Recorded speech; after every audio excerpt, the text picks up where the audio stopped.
Hello everyone, this is आकाश वांगडाले और आप सभी देख रहे हैं आपका अपना फेवरेट एजुकेशन प्लेटफॉर्म जैसे आप कहते हो मैग्नेट ब्रेन्स हिंदी मीडियम, जहां पर आपको मिलती है क्वालिटी कंटेंट एजुकेशन बिल्कुल फ्री ऑफ कॉस्ट। मतलब ये कि यहां पर आपको कोई फी नहीं देनी होती है और ना ही किसी प्रकार का कोई रजिस्ट्रेशन करवाना होता है। और इन्हीं बातों के साथ स्टार्ट करेंगे आज की क्लास, जो कि होने वाली है बड़ी ज्यादा इंटरेस्टिंग। तो बड़े ध्यान से देखिएगा, सुनिएगा और कॉन्सेप्ट्स को अपनी खोपड़ी के अंदर सेट कीजिएगा, ठीक है।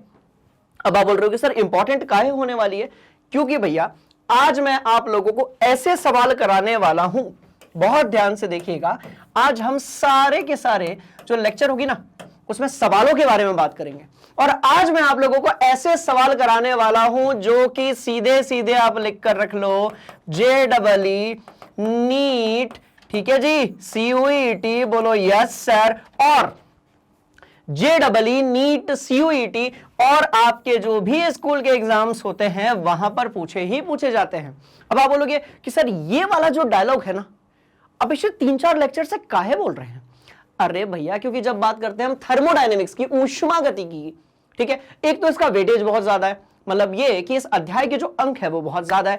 दूसरी बात ये जो कि बड़ी इंपॉर्टेंट है कि यहां से कम 2 सवाल पूछे जाते हैं बबुआ, बहुत ध्यान से देखना।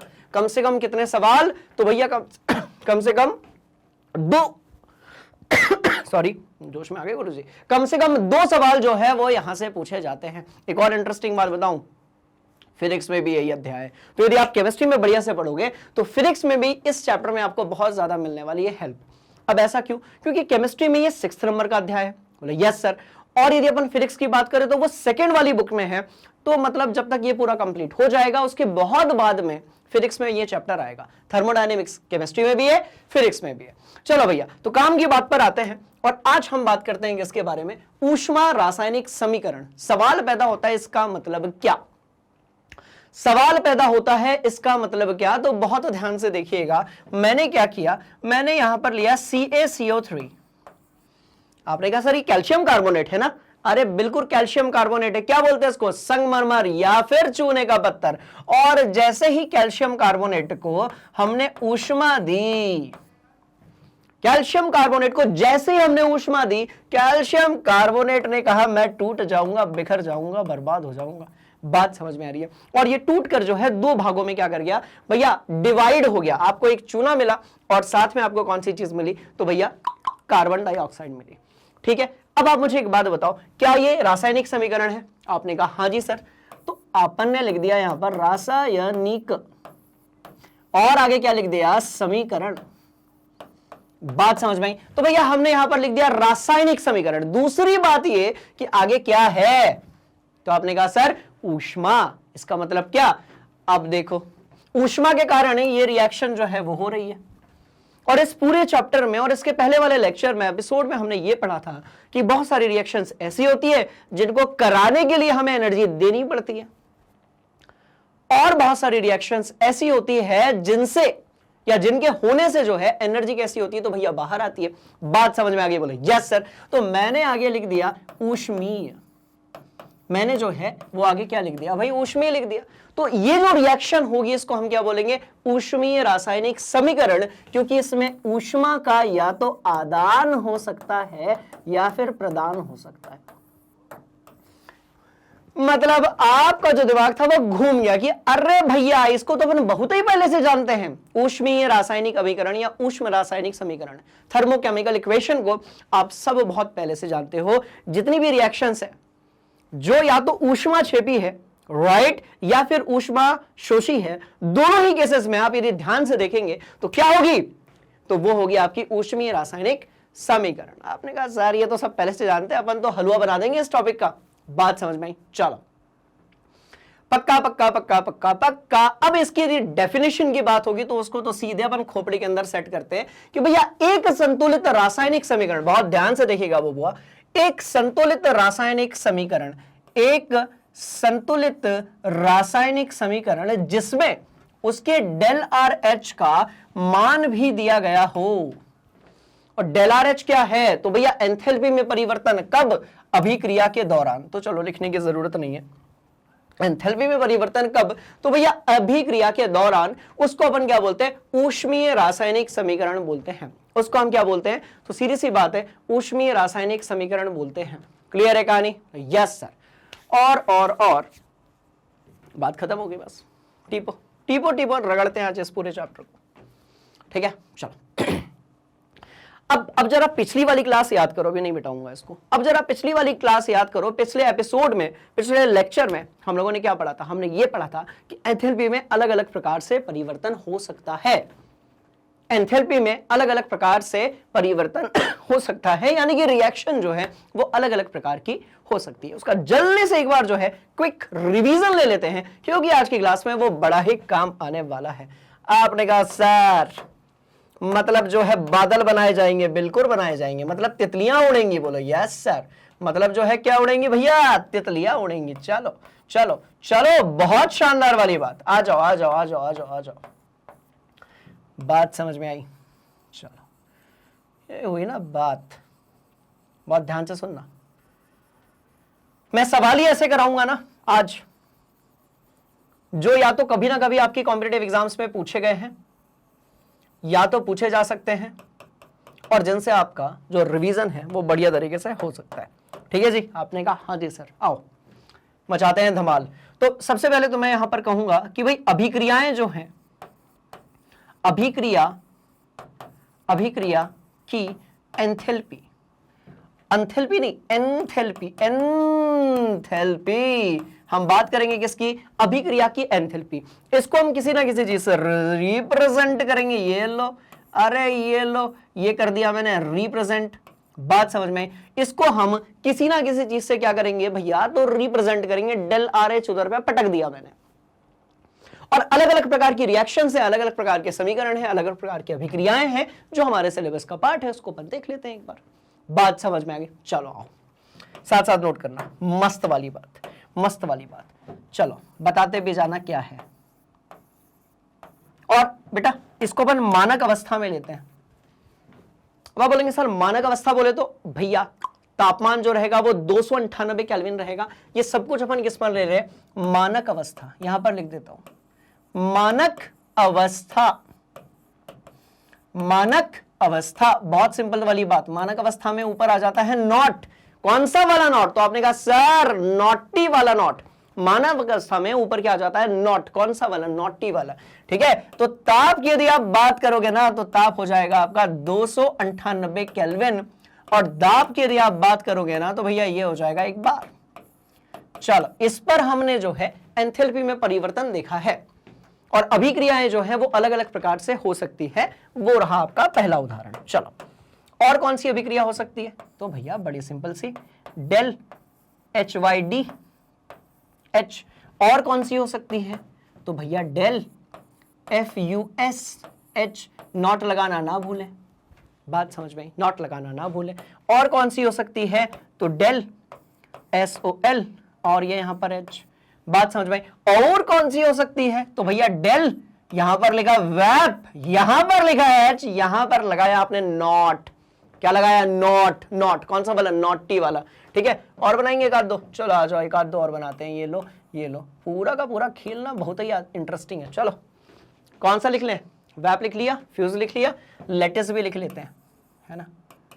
चलो, अच्छा पता है यहां दर्द क्या है?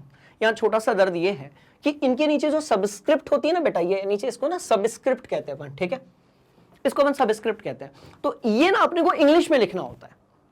बात समझ में आई? और हम अभिक्रिया का जो प्रकार है उसको हिंदी में पढ़ते हैं, और लिखना किस में होता है? इंग्लिश में लिखना होता है। तो हो सकता है ये प्रॉब्लम लगे आपको, पर अब इसका मैं सॉल्यूशन बताता हूं कि इससे क्या होगा कि वो पर्टिकुलर जो वर्ड है ना, हिंदी के साथ साथ इंग्लिश में भी बहुत शानदार तरीके से अपने समझ में आ जाएगा। ठीक है? Yes sir. और कुछ बचा है क्या?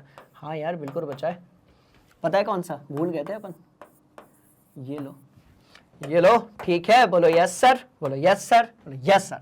तो जब आप बात करते हो कि भाई डेल सॉल्यूशन H, इसका मतलब ये कि जब भी विलयन बन रहा होगा उस दौरान किसमें? एंथैल्पी में परिवर्तन। तो बहुत ध्यान से देखिएगा, विलयन बनते समय, मैं एक के लिए लिखूंगा, बाकी सबके लिए समझ में आ जाएगा। ठीक है, विलयन बनते समय, विलयन बनते समय, मैं क्या कह रहा हूं? विलयन बनते समय एंथैल्पी, एनथैल्पी विलयन बनते समय एंथैल्पी में क्या हो रहा है, परिवर्तन हो रहा है। तो वो जो परिवर्तन हो रहा है ना, उसको अपन ने यहां डेल्टा के आगे SOL लगा दिया। SOL बोले तो सोल्यूशन, विलयन, खेल खत्म, चलो आज जाओ। बात समझ में आई? तो भैया विलयन बनते समय एंथैल्पी में क्या आ गया, तो भाई परिवर्तन आ गया। आपने कहा हाँ जी सर, ठीक है। अब ये वाला जो यहां पर C लिखा है, ये किसको रिप्रेजेंट करेगा, दहन। कि जब भी दहन हो रहा है तो उस समय एंथैल्पी में जो परिवर्तन होगा उसको हम क्या बोलेंगे, दहन के दौरान एंथैल्पी में परिवर्तन। उसी तरीके से ये भैया वाष्पन के लिए होगा। जब भी वाष्पन होगा मतलब ये कि कोई चीज जो लिक्विड स्टेट में है, द्रव अवस्था में है, जब वो गैसीय अवस्था में चली जाएगी तो हम उसको वाष्पन बोलेंगे। On the same way lattice की यदि हम बात करेंगे तो लेटिस क्या होता है, तो लेटिस होता है आपका क्या, जालक। जालक कि जब किसी आयनिक यौगिक को आप तोड़ते हो उसके आयनों में, उस समय पर जो एंथैल्पी में परिवर्तन होता है उसको हम बोलते हैं भैया जालक एंथैल्पी में परिवर्तन। तो ये जालक तोड़ते समय, सिंपल नाम रख देते भाई, जालक जैसे नाम रख के जाल में फंसा दिया बच्चों को, ठीक है। चलो बेटा, जालक तोड़ते समय, ठीक है। तो जालक का मतलब होता है, जालक मतलब जो आपके आयनिक यौगिक होंगे वो जाल के रूप में होते हैं। वो बेसिकली जिस तरीके से पाए जाते हैं किसी ठोस के अंदर, उसको हम बोलते हैं लैटिस। उसको हम क्या बोलेंगे, तो भैया लैटिस बोलेंगे। बड़ी इंटरेस्टिंग कहानी। ऑन द सेम वे यदि मैं यहां पर ए की बात करूं, डेल्टा ए की बात करूं, बात समझ में आई? तो ए बोले तो एटोमाइजेशन, ए बोले तो क्या, बहुत ध्यान से देखिएगा, एटोमाइजेशन। और इसको यदि हम बोलेंगे तो ये हो जाएगा कड़न। तो ये क्या हो जाएगा, तो बड़ी सिंपल सी चीज भाई, कड़न हो जाएगा। ऑन द सेम वे यदि आप HYD की बात करेंगे तो पता है क्या, जल में जब किसी चीज को मिलाते हैं ना, तो उस समय पर जो एंथैल्पी में परिवर्तन होता है उसको हम बोलते हैं हाइड्रेशन के समय पर एंथैल्पी में परिवर्तन। तो बड़ी सिंपल सी कहानी, इसका मतलब क्या होता है, ध्यान से देखिएगा, जल में मिलाने के दौरान जो खेल होता है ना, बात समझ में आई? बोला यस सर। उसको हम बोलेंगे enthalpy change during hydration. Clear है कहानी? बोलो यस सर। बहुत मजेदार वाली बात। फ्यूजन की यदि हम बात करेंगे तो भैया गलन। अब आप बोलोगे सर गलन बोले तो कोई भी चीज जो कि ठोस अवस्था में पाई जा रही है, यदि आप उस पर तापमान देते हो तो आइसक्रीम के जैसे एक समय बाद वो पिघलना शुरू हो जाएगी, और इस प्रक्रिया को हम लोग बोलेंगे गलन, यानी कि आपका फ्यूजन, यानी कि डेल फ्यूज H0। खत्म बात। आ गई बात समझ में? तो जब हम ऊष्मा रासायनिक समीकरण की बात करेंगे तो ये जो सारी चीजें हैं वो बार बार निकलकर सामने आएगी, और बार बार इस कहानी को हम कैसा बनाएंगे, इंटरेस्टिंग बनाएंगे। क्लियर है बात? बोले यस सर। नोट कर लो रे बाबा, मस्त वाली बात है रे बाबा। चलो, और कुछ बच रहा है क्या यार? एक बच रहा है यार, उसको भी लिख ही देते यार। नाइंसाफी अपन किसी भी टॉपिक के साथ होने नहीं देंगे, अपन सारे टॉपिक्स को रगड़ देंगे अपन। बात समझ में आई? कहां लगाऊं तीर, रुको, कहां लगाऊं तीर, एक लगा दो यहां पे। Yes sir, yes sir, yes sir, yes sir. Del I यहां पर H है, यहां पर ये आपका नॉट है, और राइट, यस सर। और इसको हम बोलेंगे आयनीकरण, इंग्लिश में आयनाइजेशन, आयनीकरण। क्लियर?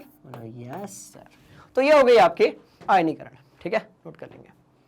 और कुछ, सब कुछ एकदम चकाचक खोपड़ी में सेट किया जाए। हरिया,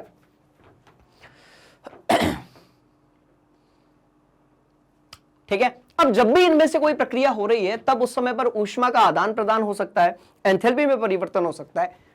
इन्हीं रिएक्शंस को हम लोग बोलते हैं क्या, ऊष्मा रासायनिक समीकरण। इन्हीं रिएक्शंस को हम लोग क्या बोलते हैं, तो भैया ऊष्मा रासायनिक समीकरण बोलते हैं, थर्मोकेमिकल इक्वेशंस बोलते हैं। यहां से न्यूमेरिकल आता है, और एकदम हलुआ न्यूमेरिकल आता है। कैसा आता है? तो आपने कहा सर एकदम हलुआ न्यूमेरिकल आता है। आ जाओ, ठीक ठीक ठीक ठीक ठीक ठीक। चलो, अब जैसे ये दिया हुआ है यहां पे, ये उदाहरण देखो, एकदम ऐसा हलुआ सा उदाहरण है। इसको अपने 10th क्लास में पढ़ा था। बोलो यस सर। एकदम हलुआ सा न्यूमेरिकल है कि भैया यहां पर मेरे पास अल्कोहल है, मेरे पास यहां पर क्या है, अल्कोहल है। अल्कोहल को जब हमने ऑक्सीजन के साथ जलाया, ऑक्सीजन की उपस्थिति में ही जलेगा। बात समझ में आई? तो अल्कोहल को जब आपने ऑक्सीजन के साथ जलाया, बात समझ में आई, तब CO2 मिला, H2O मिला, और इतनी जो ऊर्जा है ना वो कैसी हो गई, तो बाहर आ गई। इतनी जो एनर्जी है, ऊर्जा है, वो कैसी हो गई, तो भैया बाहर आ गई। बहुत मस्त वाली बात। क्लियर है कहानी? Yes sir. टीपो के दिमाग में यस सर। खेल कैसा हो गया? खत्म। चलो आओ आओ और करते हैं भैया, ठीक है? चलो, हाँ ठीक है, दहन को दर्शाता है, बहुत बढ़िया बात। ऋणात्मक चिन्ह जो है वो हमें यह बताता है कि ऊष्मा जो है वो बाहर निकल रही है। यदि धनात्मक होता, जैसा कि इस चैप्टर के स्टार्टिंग से ही हम लोग पढ़ रहे हैं, यदि ये पॉजिटिव होता तो इसका मतलब ये होता कि ऊष्मा हम दे रहे हैं। ऋणात्मक है, इसका मतलब ये हुआ कि ऊष्मा बाहर निकल रही है। आइए भैया, ठीक है जी, चलो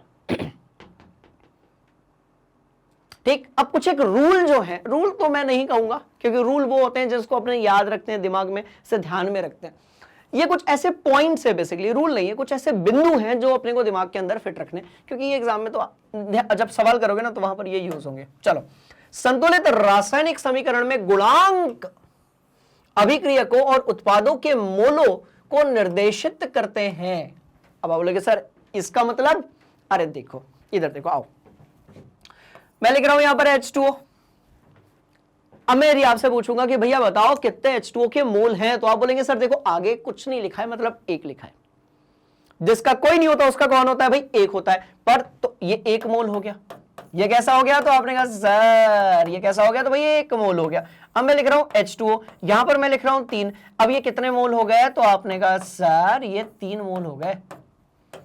तो ये कितने मोल हो गए? तो भैया ये 3 मोल हो गए। अब यदि इसके आगे 50 लिखा होता तो मोलों की संख्या कितनी हो जाती? 50 हो जाती है। बड़ी इंटरेस्टिंग सी ये कहानी है। ठीक है जी, चलिए जी, ठीक चलिए, तो मोलों की संख्या वाली बात आपकी बढ़िया से समझ में आ गई। तो एक काम करते हैं, ऊपर जो धारणा दी हुई है कि भाई मोलों की संख्या का क्या लेना देना होता है, उसको अपन समझने की कोशिश करते हैं। देखो बेटा, ये वाला जो पोर्शन है ना, इसमें थ्योरी बहुत ज्यादा नहीं पढ़ सकते अपन, मतलब ज्ञान गणित वाली बहुत ज्यादा बात नहीं कर सकते। इसमें अपने को सवाल ही सॉल्व करने पड़ेंगे। कई बार बच्चे कहते हैं कि सर ऊष्मा रासायनिक समीकरण जो है, इससे जो है भैया थ्योरेटिकल क्वेश्चन क्यों नहीं आता? क्योंकि ये जो टॉपिक है ये समझ में ही तब आपको आएगा, बात समझ में आ रही है, जब आपको क्या करोगे? न्यूमेरिकल्स करोगे। और साथ में जितने बच्चों को ऐसा लगता है कि सर न्यूमेरिकल्स काहे होते हैं रिएक्शन हमारे केमिस्ट्री फिजिक्स में, मैथ्स में तो खैर होती है, बात समझ में, तो जितने लोगों को भी ये लगता है कि सर केमिस्ट्री में न्यूमेरिकल क्या कर रहा है, थ्योरी पूछ लेते। बात समझ में आई? देखो, न्यूमेरिकल्स का उद्देश्य आप लोगों को परेशान करना कतई नहीं है। न्यूमेरिकल्स के करने से क्या होता है कि अपना जो उस पर्टिकुलर टॉपिक को लेकर कॉन्सेप्ट है वो तगड़े तरीके से क्या हो जाता है? क्लियर हो जाता है। इसको बहुत बढ़िया तरीके से अपनी खोपड़ी में सेट रखेंगे। ठीक है, चलो आ जाओ। रिएक्शन दिख रही है? आपने कहा हाँ सर दिख तो रही है। चलो, इस रिएक्शन में यदि हम बात करेंगे, देखो कितनी चीजें हैं। Fe2O3 है, 3H2 है, 2Fe है और 3H2O है। बात समझ में आई? चलो ध्यान से देखना। अब एक सारणी अपन ने इसके पहले वाले में देखी थी, इसके पहले वाले लेक्चर में एक सारणी देखी थी जिसमें अलग अलग चीजों के लिए क्या गिवन थी? तो भैया विरचन की एंथैल्पी थी। यहां पर कौन कौन है देख लेते हैं। Fe2O3, H2, Fe, H2O। ठीक है, ठीक है जी, ठीक है जी। Fe2O3, Fe, H2, H2O, यही तो बात है ना। आपने कहा हाँ सर ये 4 चीजें हैं, ठीक। और रिएक्शन में कोई एंथैल्पी में परिवर्तन था क्या? कुछ नहीं था। ठीक है, अब यदि आप देखोगे तो ये सॉलिड स्टेट है, ठोस है, गैस है, ठोस है और भैया आपका द्रव है। आपने कहा हाँ जी सर। अब बढ़ते हैं आगे। अब बढ़ते हैं क्या? आगे। बहुत ध्यान से देखना कहानी क्या है। तो ये सब जब बने होंगे ना, ये सब जब बने होंगे ना, यार धोखा हो गया। पता है क्या धोखा हो गया? एक सबसे इंपॉर्टेंट तो मैंने लिखा ही नहीं, विरचन की एंथैल्पी। कहां टिपाएंगे उसको? इधर टिपाएंगे। रुको, यहां टिपा देंगे। 1 मिनट का टाइम जरा रगड़ते हैं इसको अपन। ठीक है, ये लो भैया, डेल एफ, यहां पर एच, यहां पर नॉट, इसको हम बोलते हैं विरचन की एंथैल्पी। तभी ना मेरे दिमाग के किसी ना किसी जगह पर चल रहा था कि गुरुजी एक चीज आप जो है वो मिस कर रहे हो, और वो क्या है? विरचन, विरचन की एंथैल्पी। ऐसे लिख दे बेटा, पक्का? चलो, तो ये हो गई विरचन की एंथैल्पी। ठीक, बोलो यस सर, बोलो यस सर, बोलो यस सर। चलो आ जाओ। ठीक है, चलिए। तो भैया H2O ये हो गया आपका क्या? तो भैया ये हो गया आपका H2O हो गया, Fe2O3 हो गया, FeS हो गया, मतलब Fe हो गया सॉलिड स्टेट में, और S2 हो गया, सबकी हमने फॉर्मेशन की एंथैल्पी यहां पर लिखी हुई है। सबकी हमने विरचन की, यार एक तो ये नाम, मतलब भैया सुनो, कोई केमिस्ट्री के महान ज्ञाता जो जिनका योगदान होगा ऐसे नाम वगैरह बनाने में, किताब विताब बनाने में, यदि वो सुन रहे हो तो भैया नाम बदल दो। आप लोगों के लिए इंटरेस्टिंग हो सकता है, बच्चों के लिए बड़ा कॉम्प्लिकेटेड है। बात समझ में? चलो सिंपल सा बनाओ, बनाने की एंथैल्पी ऐसा कुछ रखो, विरचन विरचन बच्चों को कॉम्प्लिकेटेड लगता है। ठीक है, चलिए काम की बात पर आते हैं। चलो, तो मैं आपसे क्या कह रहा हूं कि भाई अब ये जो आपका विरचन हुआ है, H2O का फॉर्मेशन हुआ है, उसमें इतनी ऊर्जा जो है वो बाहर निकली थी। हाइड्रोजन ऑक्सीजन मिलकर जब इसका H2O का निर्माण कर रहे थे, तब इतनी जो ऊर्जा है वो कैसी हो रही थी, तो भैया बाहर निकल रही थी। ये पहली बात। अब दूसरी वाली बात पर आते हैं कि जब Fe2O3 बना था तो उस टाइम पर भी इतनी ऊर्जा बाहर निकली थी। पर यदि आप बात करोगे बेटा Fe की, आयरन की, तो देखो सामान्य तापक्रम पे आपका जो Fe होता है ना, वो ठोस अवस्था में ही होता है, तो इसके विरचन की एंथैल्पी शून्य होगी, और इसकी भी जो विरचन की एंथैल्पी है परिपाटी के अनुसार वह कैसे होगी, शून्य होगी। बात समझ में आ गई? तो आपको ना ये चीज, जैसे कोई अब ये लिखा रहता है, देखो समीकरण यदि कहीं पर ऐसा दिया होगा तो ये वाली जो चीज है ना वो ऑलरेडी वहां पर गिवन होगी, अपने को उसको चुपचाप एक तरफ लिख लेना है, दैट्स ऑल, खेल हो गया खत्म। ठीक, आपने कहा हाँ जी सर, खेल कैसा हो गया, तो भैया बिल्कुल हो गया ये खत्म। ठीक है, चलो अब यदि इन सबके लिए बात समझ में आ रही है, ये जो रिएक्शन है ना, इसमें अभी कितनी ऊर्जा का आदान प्रदान होना है, यदि अपन वो कैलकुलेट करना चाहेंगे तो उसके लिए अपने को क्या करना पड़ेगा, अब वो बता रहा हूं। ठीक है, बहुत ध्यान से देखना।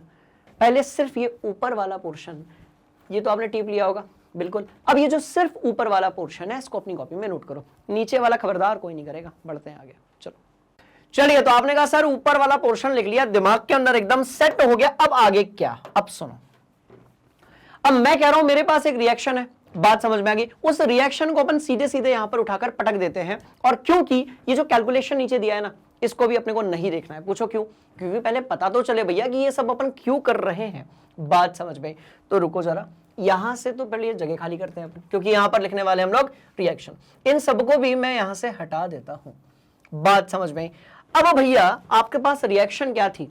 Fe2O3 plus 3H2, Fe2O3 plus 3H2, और ये आपका बना रहा था क्या? Fe2O3 प्लस ये 3H2 आपका क्या बना रहा था? H2, ये बना रहा था 2Fe प्लस यहां पर बना रहा था भैया 3H2।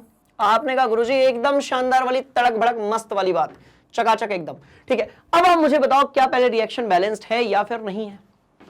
तो आप कहेंगे सर रिएक्शन एकदम शानदार वाली बैलेंस्ड है। अब यदि इस वाले बात को हम बोले तो भैया ये होता है अभिकारक, और अभिकारक यदि होता है तो हिंदी में भी कुछ होता होगा, हिंदी में तो अभिकारक ही है, इंग्लिश में भी कुछ होता होगा, इसको अपन कहते हैं रिएक्टेंट। क्या बोलेंगे? रिएक्टेंट। ये वाला जो भाग है इसको हम बोलते हैं भैया उत्पाद, और ये क्या होता है आपका? प्रोडक्ट। बात समझ में आई? बोलो यस सर। तो इधर रिएक्टेंट है, उधर पे प्रोडक्ट है। अब यदि मैं बोलता हूं आपसे कि आपको इस अभिक्रिया के लिए, राइट, इस रिएक्शन के लिए आपको यदि एंथैल्पी परिवर्तन निकालना है तो आप क्या करोगे? और ये इंफॉर्मेशन गिवन है, ये जो है दी रहेगी, एक समीकरण दे दिया जाएगा, ये इंफॉर्मेशन दी जाएगी। ठीक है, दिया गया है, ये दिया गया है, और आपको इस अभिक्रिया के लिए एंथैल्पी में जो परिवर्तन हो रहा है वो निकालना है। तो हम एक काम करेंगे, बहुत सिंपल वाली बात, बहुत ध्यान से देखिएगा। हम कहेंगे डेल RH1, हम क्या कहेंगे? हम कहेंगे भैया डेल RH1, मतलब रिएक्शन जो हो रही है उसमें एंथैल्पी में परिवर्तन, और उसका पहला वाला भाग, बहुत ध्यान से देखिएगा, और इसको हम लिखेंगे यहां पर डेल RH, किसके लिए? तो भैया उत्पाद के लिए। तो उत्पाद को हम P से रिप्रेजेंट करेंगे बेटा, माइनस डेल RH हम किसके लिए लिखेंगे? तो भैया हम लिखेंगे ये रिएक्टेंट्स के लिए। इतना कर लोगे? आपने कहा सर बहुत सिंपल है कि एंथैल्पी में परिवर्तन यदि आपको निकालना है इस अभिक्रिया के दौरान, तो उत्पाद की जो कुल एंथैल्पी है माइनस अभिकारक यानी कि रिएक्टेंट की जो कुल एंथैल्पी है ना, उसको अपने को माइनस करना है। जन्म जन्मांतर से अपन ये वाली बात जानते हैं कि भैया फाइनल माइनस इनिशियल तो होगा ही होगा। ठीक है, अंतिम माइनस प्रारंभिक तो होगा ही होगा, इसको कोई नहीं बदल सकता। क्लियर, चलो खत्म बात। तो अब यदि हम यहां पर देखना चाहें तो हमें क्या करना पड़ेगा, एक तरफ आप सभी लिख दो, किसके लिए आप लिख दो, है ना, उत्पाद के लिए। अब उत्पाद में कौन कौन है, तो भाई Fe है।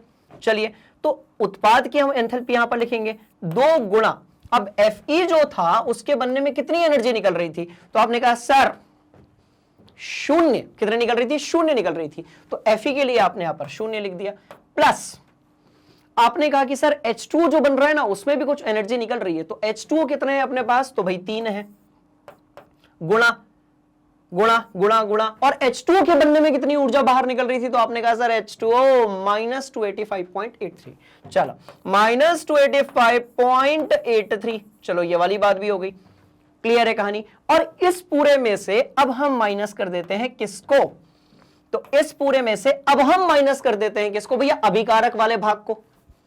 अभिकारक में कौन कौन है, तो अभिकारक में Fe2O3 है और आपका हाइड्रोजन है। हाइड्रोजन कौन, वही जिसका चक्कर चलता है किसके साथ, ऑक्सीजन के साथ, और वो बनाता है क्या, जल। वही जिसका चक्कर चलता है ऑक्सीजन के साथ में और वो बनाता है क्या, जल बनाता है। क्या बनाता है, तो भैया जल बनाता है। इसको यहां पर ऐसे पटक दो, बात समझ में आ गई, यस सर। तो भाई आपके पास अब Fe2O3 है, कितना है, तो 1 है, गुणा इसके बनने में कितनी निकल रही थी, तो भैया माइनस 824.2, हाँ जी ठीक है जी, माइनस 824.2 है ना, और प्लस 3 गुणा कितना, तो भाई हाइड्रोजन के बनने में कितनी थी, तो बेटा ये शून्य। ये सब इंफॉर्मेशन दी रहती है हमको सिर्फ जानकारी को एकत्रित करना है और जो है भैया वैल्यूज पुट करना है और सीधे सीधे कैलकुलेशन करना है। मतलब अपना काम क्या है ऐसे सवालों में, जब तक एक सवाल नहीं करेंगे ना तगड़ा वाला, मजा नहीं आएगा। अभी करते हैं, ठीक है। अपना काम सिर्फ क्या है, बहुत ध्यान से देखिएगा कि वैल्यूज को रखना है, जोड़ना घटाना करना है, हीरो बनना है। नीट वाले हो तो डॉक्टर बन जाना है, इंजीनियरिंग वाले हो तो कुछ भी बन सकते हो। बात समझ में आ रही है, बड़े वर्सेटाइल होते हैं इंजीनियर्स, है ना। चलो भैया, और यहां पर मैंने क्या किया, 0 0 0 ऐसे लिख दिया। आपने कहा ओके सर ठीक है, पक्का चकाचक एकदम, ठीक है। चलो चलो चलो, तो बेटा यहां पर तो ये शून्य हो गया, लिखने का कोई मतलब है नहीं। ये 3 से अपन गुणा करेंगे तो लंबा चौड़ा समय लगेगा, उसको बचाते हुए अपन देख लेते हैं कि ये आंसर कितना आ जाएगा आपका।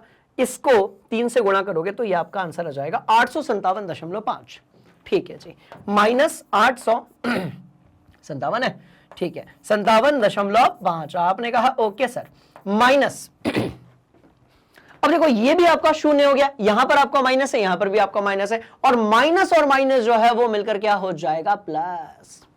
बात समझ में आई, बस ये हो गया प्लस और ये माइनस, और वो हो जाएगा आपका कितना, तो भैया 824.2। अब जोड़ दो, इधर नेगेटिव है उधर पॉजिटिव है, आंसर आपका नेगेटिव में आएगा क्योंकि ये चीज आपकी बड़ी है। ये आ गया आपका माइनस 33.3 किलो जूल पर मोल। अब आप बोलेंगे सर ये सवाल काहे करवाए थे, बात समझ में आई, तो बड़े ध्यान से देखिएगा। कुछ नहीं होता है, आपको कभी कभी एक समीकरण दे दिया जाता है, राइट, ऐसा एक समीकरण दे दिया जाता है, लिखा है ना कि उपरोक्त धारणा को समझने के लिए हम निम्नलिखित अभिक्रिया ऊष्मा की गणना करते हैं। तो ऐसा आपको यहां पर एक समीकरण दे दिया जाएगा, इस समीकरण के साथ साथ यह जानकारी भी दी जाएगी। मतलब आपको पता है जो टॉपिक अभी हम पढ़ रहे हैं ना, इसमें सवाल होता है इतना बड़ा, सॉल्यूशन होता है इतना सा सॉल्यूशन होता है। सवाल होता है इतना बड़ा और सॉल्यूशन कितना होता है, इतना सा। काहे होता है, क्योंकि देखो सवाल भी दिया जाएगा उसके साथ ये सारी जानकारी भी दी जाएगी, तो सवाल बहुत बड़ा हो गया। और आपको निकालना होगा क्या, बहुत ध्यान से देखिएगा कि ये जो रिएक्शन आपके लिए हो रही है इसकी आपको विर्चन एंथैल्पी निकालनी पड़ेगी। फॉर्मेशन की जो भी रिएक्शन हो रही है राइट, उसके लिए आपको एंथैल्पी निकालनी पड़ेगी। आपने कहा सर मस्त वाली बात है, तो एंथैल्पी निकालने के लिए हम क्या करेंगे, हम लगाएंगे दिमाग। हम कहेंगे भैया कि उत्पाद में जितनी चीजें हैं उनके बनने में जो एंथैल्पी थी, माइनस माइनस माइनस माइनस अभिकारक में जितनी चीजें हैं इनके बनने में जो एंथैल्पी है ना, उसको आप माइनस कर दो। और ये हम जन्म जन्मांतर से करते आ रहे हैं कि हम प्रोडक्ट माइनस रिएक्टेंट तो करते ही करते हैं। मतलब उत्पाद माइनस अभिकारक जो है ये हम जन्म जन्मांतर से करते हुए आ रहे हैं। अब क्योंकि ये मान हमारे सामने दिया हुआ है, हमने क्या किया, जितने मोलों की संख्या है उनके साथ गुणा करके उठा उठा के वैल्यूज को पटक दिया यहां पे। मैं कह रहा हूं एक एक की वैल्यू को यहां से उठाइए, यहां पटक दिए और इस खेल का जो है मजा लीजिए, दैट्स ऑल। ठीक है जी, आपने कहा गुरुजी एकदम मामला सेट है, चकाचक है, कोई दिक्कत वाली बात नहीं है, और ये आंसर आपका निकल कर आ गया। तो जब ये रिएक्शन होगी ना, राइट, जब ये रिएक्शन होगी और इस तरीके से जानकारी दी होगी तो कितनी ऊर्जा निकल रही है, तो बहुत ध्यान से देखिएगा, -33.3 किलो जूल प्रति मोल, इतनी ऊर्जा जो है वो कैसी होगी, तो भैया बाहर निकलेगी, मामला एकदम सेट है, नोट कर लो। ठीक है, अब मैं सेम इक्वेशन को लूंगा, उसमें थोड़ी बहुत छेड़खानी करूंगा और फिर अपन देखते हैं अपना आंसर क्या आता है। ठीक है ना, चलो आ जाओ आ जाओ। अरे यार मेरे को फिर से लिखवाओगे इक्वेशन, हाँ कोई बात नहीं, चलो लिख लेंगे। ठीक है, चलो अब सुनो, जैसा कि आपको जब भी ये चैप्टर स्टार्ट होता है, जब भी केमिस्ट्री की क्लास स्टार्ट होती है, मैं आपको हर 2 से 3 क्लास के बीच में बताता हूं कि भैया कक्षा 11वीं 12वीं में बात समझ में आ रही है, जो भी चीज आप पढ़ते हो उसके अंदर जो कॉन्सेप्ट होता है, फिजिक्स के अंदर, केमिस्ट्री के अंदर, मैथ्स के अंदर, पर मैथ्स की एक अलग कहानी है, बायोलॉजी पे तो अलग अलग नाम होते हैं, but specially in physics chemistry आप अजीब अजीब से नाम सुनते हो, सिर्फ वो नाम ही अजीब अजीब से होते हैं, पर उनके अंदर जो कॉन्सेप्ट छिपा होता है वो एकदम लल्लू होता है। बात समझ में? अब जैसे ये आओ रगड़ते हैं इसको। अब लिखा है भाई स्टोकियोमेट्रिक गुणांक, हाउ जी, अब क्या लिखा हुआ है, स्टोकियोमेट्रिक, स्टोकियोमेट्रिक गुणांक, ये लिखा है ना। अब लिखा है स्टोकियोमेट्रिक मिति गुणांक, इंग्लिश में क्या बोलेंगे, स्टोकियोमेट्रिक कोफिशिएंट, क्या बोलेंगे, कैसे बोलते हैं, स्टोकियोमेट्रिक कोफिशिएंट। बात समझ में आई है ना। अब इसका मतलब क्या होता है, इसका मतलब ये होता है लल्लू सा कॉन्सेप्ट, ये क्या है, हाइड्रोजन कितने मोल, तो आप बोलोगे सर 1 मोल, ठीक है। ये क्या है, हाइड्रोजन कितने मोल, तो यहां पर मैंने लिख दिया 3 मोल। ये क्या है, हाइड्रोजन कितने मोल, 20 मोल। ये जो सामने की तरफ मोलों की संख्या होती है ना, अणुओं की संख्या होती है ना, परमाणुओं की जो संख्या होती है, इसको पढ़े लिखे लोग क्या बोलते हैं, स्टोकियोमेट्रिक गुणांक। अरे अच्छा नाम रख देता भाई। मोलों की संख्या के लिए एक नाम बनाया गया, मोलों की संख्या के लिए एक नाम बनाया गया, एंड दैट इज व्हाट, स्टोकियोमेट्रिक गुणांक। हाउ, बहुत बढ़िया। अब ना होता क्या है, वो चीज बड़ी इजी है, आपको पता है सर मोलों की संख्या है, पर उसको किताब में क्या लिखा रहेगा, स्टोकियोमेट्रिक गुणांक, स्टोकियोमेट्रिक कोफिशिएंट, और वहीं पर आपका इंटरेस्ट जो है वो खत्म हो जाता है। बड़ी इंटरेस्टिंग सी बात, ठीक है, चलो लिख लो। अब देखो ध्यान से, अब हमने इसके पहले रिएक्शन लिखी, बात समझ में आ गई। अब बेटा उस रिएक्शन में हमने कहा कि नहीं हम तो तूफानी करेंगे, हम नहीं मानने वाले। हमने उस रिएक्शन में जितने भी मोलों की संख्या थी उन सबको आधा कर दिया। देखो ध्यान से, पहली वाली रिएक्शन क्या थी, पहली वाली रिएक्शन थी Fe2O3 प्लस क्या थी भैया, 3/2 नहीं 3H2 and this will turn into what, Fe, यहां पर 2 था और यहां था 3H2। ये रिएक्शन थी। आपने कहा हाँ जी सर, क्या पहले यही रिएक्शन दी थी? आपने कहा हाँ जी सर, बिल्कुल मामला एकदम सेट है, यही रिएक्शन थी। और इस रिएक्शन के होने पर ऊर्जा कितनी बाहर निकल रही थी, तो -33.3 किलो जूल प्रति मोल। अब आपने कहा तूफानी तो करेंगे साहब, बात समझ में, ऐसे तो शांत नहीं बैठेंगे, कुछ ना कुछ तूफानी तो करेंगे। चलो करते हैं, देखते हैं, रगड़ते हैं, आओ। हमने कहा सुनो सुनो सुनो पप्पू, एक काम करते हैं, ये जो रिएक्शन यहां पर लिख रही है ना, इसको अपन डिवाइड बाय 2 कर देते हैं। मतलब किसी के मोल यदि 3 रहे होंगे तो उसको 1.5 कर देंगे, किसी के मोल यदि 2 रहे होंगे तो उसको 1 कर देंगे, 1 होगा तो आधा कर देंगे। क्या ही फर्क पड़ता है, कुछ फर्क नहीं पड़ता। आ जाओ। तो हमने भैया सबके मोल आधे कर दिए। अब जब हम सबके मोल आधे करेंगे ना, तो रिएक्शन की, अभी सुनो ध्यान से, जब हम सबके मोल आधे करेंगे बबुआ, तो जो रिएक्शन होगी, बात समझ में आ रही है, बोलो यस सर, उस रिएक्शन की जो एनर्जी थी, एंथैल्पी में जो परिवर्तन था, वो भी कैसा हो जाएगा, सही लिखा है क्या, 1/2 हो जाएगा, आधा हो जाएगा, खेल हो गया खत्म। बात समझ में? तो इसका आधा कितना होगा, 33.3 है, 333 है कायदे से देखा जाए तो यार 32 में तो 16 हो जाता है, 34 जो है उसमें 17 हो जाता है, तो ये भाई कुछ 16.5 में तो 330 होगा, 5 ऐसे होगा, छोड़ो लगभग इतना। नहीं तो आप केमिस्ट्री छोड़ दोगे और फिर देखोगे अरे सर ने जो है यहां पर प्लस माइनस में गड़बड़ कर दिया, डिवाइड नहीं किया, फिर उधर चले जाएगा आपका दिमाग। ठीक है, बात समझ में आई, बस खेल खत्म। तो इतनी ऊर्जा निकलेगी। तो सीधी बात यह है कि यदि इस रिएक्शन को आप, पिछली कक्षा में भी हमने देखा था, यदि आप इस रिएक्शन को बहुत ध्यान से देखिएगा बबुआ, यदि इस रिएक्शन के आप ऊपर नीचे, मतलब देखो जैसे इस पूरी रिएक्शन को 1/2 से मल्टीप्लाई किया ना, तो जो निकलने वाली ऊर्जा है उसको भी 1/2 से मल्टीप्लाई कर देने का। इस पूरी रिएक्शन को मैं कह रहा हूं भाई 8 से गुणा किया, तो ये जो आंसर होगा इसको भी अपन कैसा करेंगे, 8 से गुणा करेंगे। अब बताओ एकदम लल्लू सा टॉपिक था कि नहीं? बोलो यस सर, तगड़ा वाला। तो मैं कह रहा हूं भैया कि इस रिएक्शन को आप यदि 50 से गुणा करोगे तो उससे निकलने वाली जो एनर्जी है ना, उसको भी अपन किससे गुणा करेंगे? 50 से गुणा करेंगे। बात समझ में आई? बोले यस सर, बहुत मामला सेट है, नोट कर लो।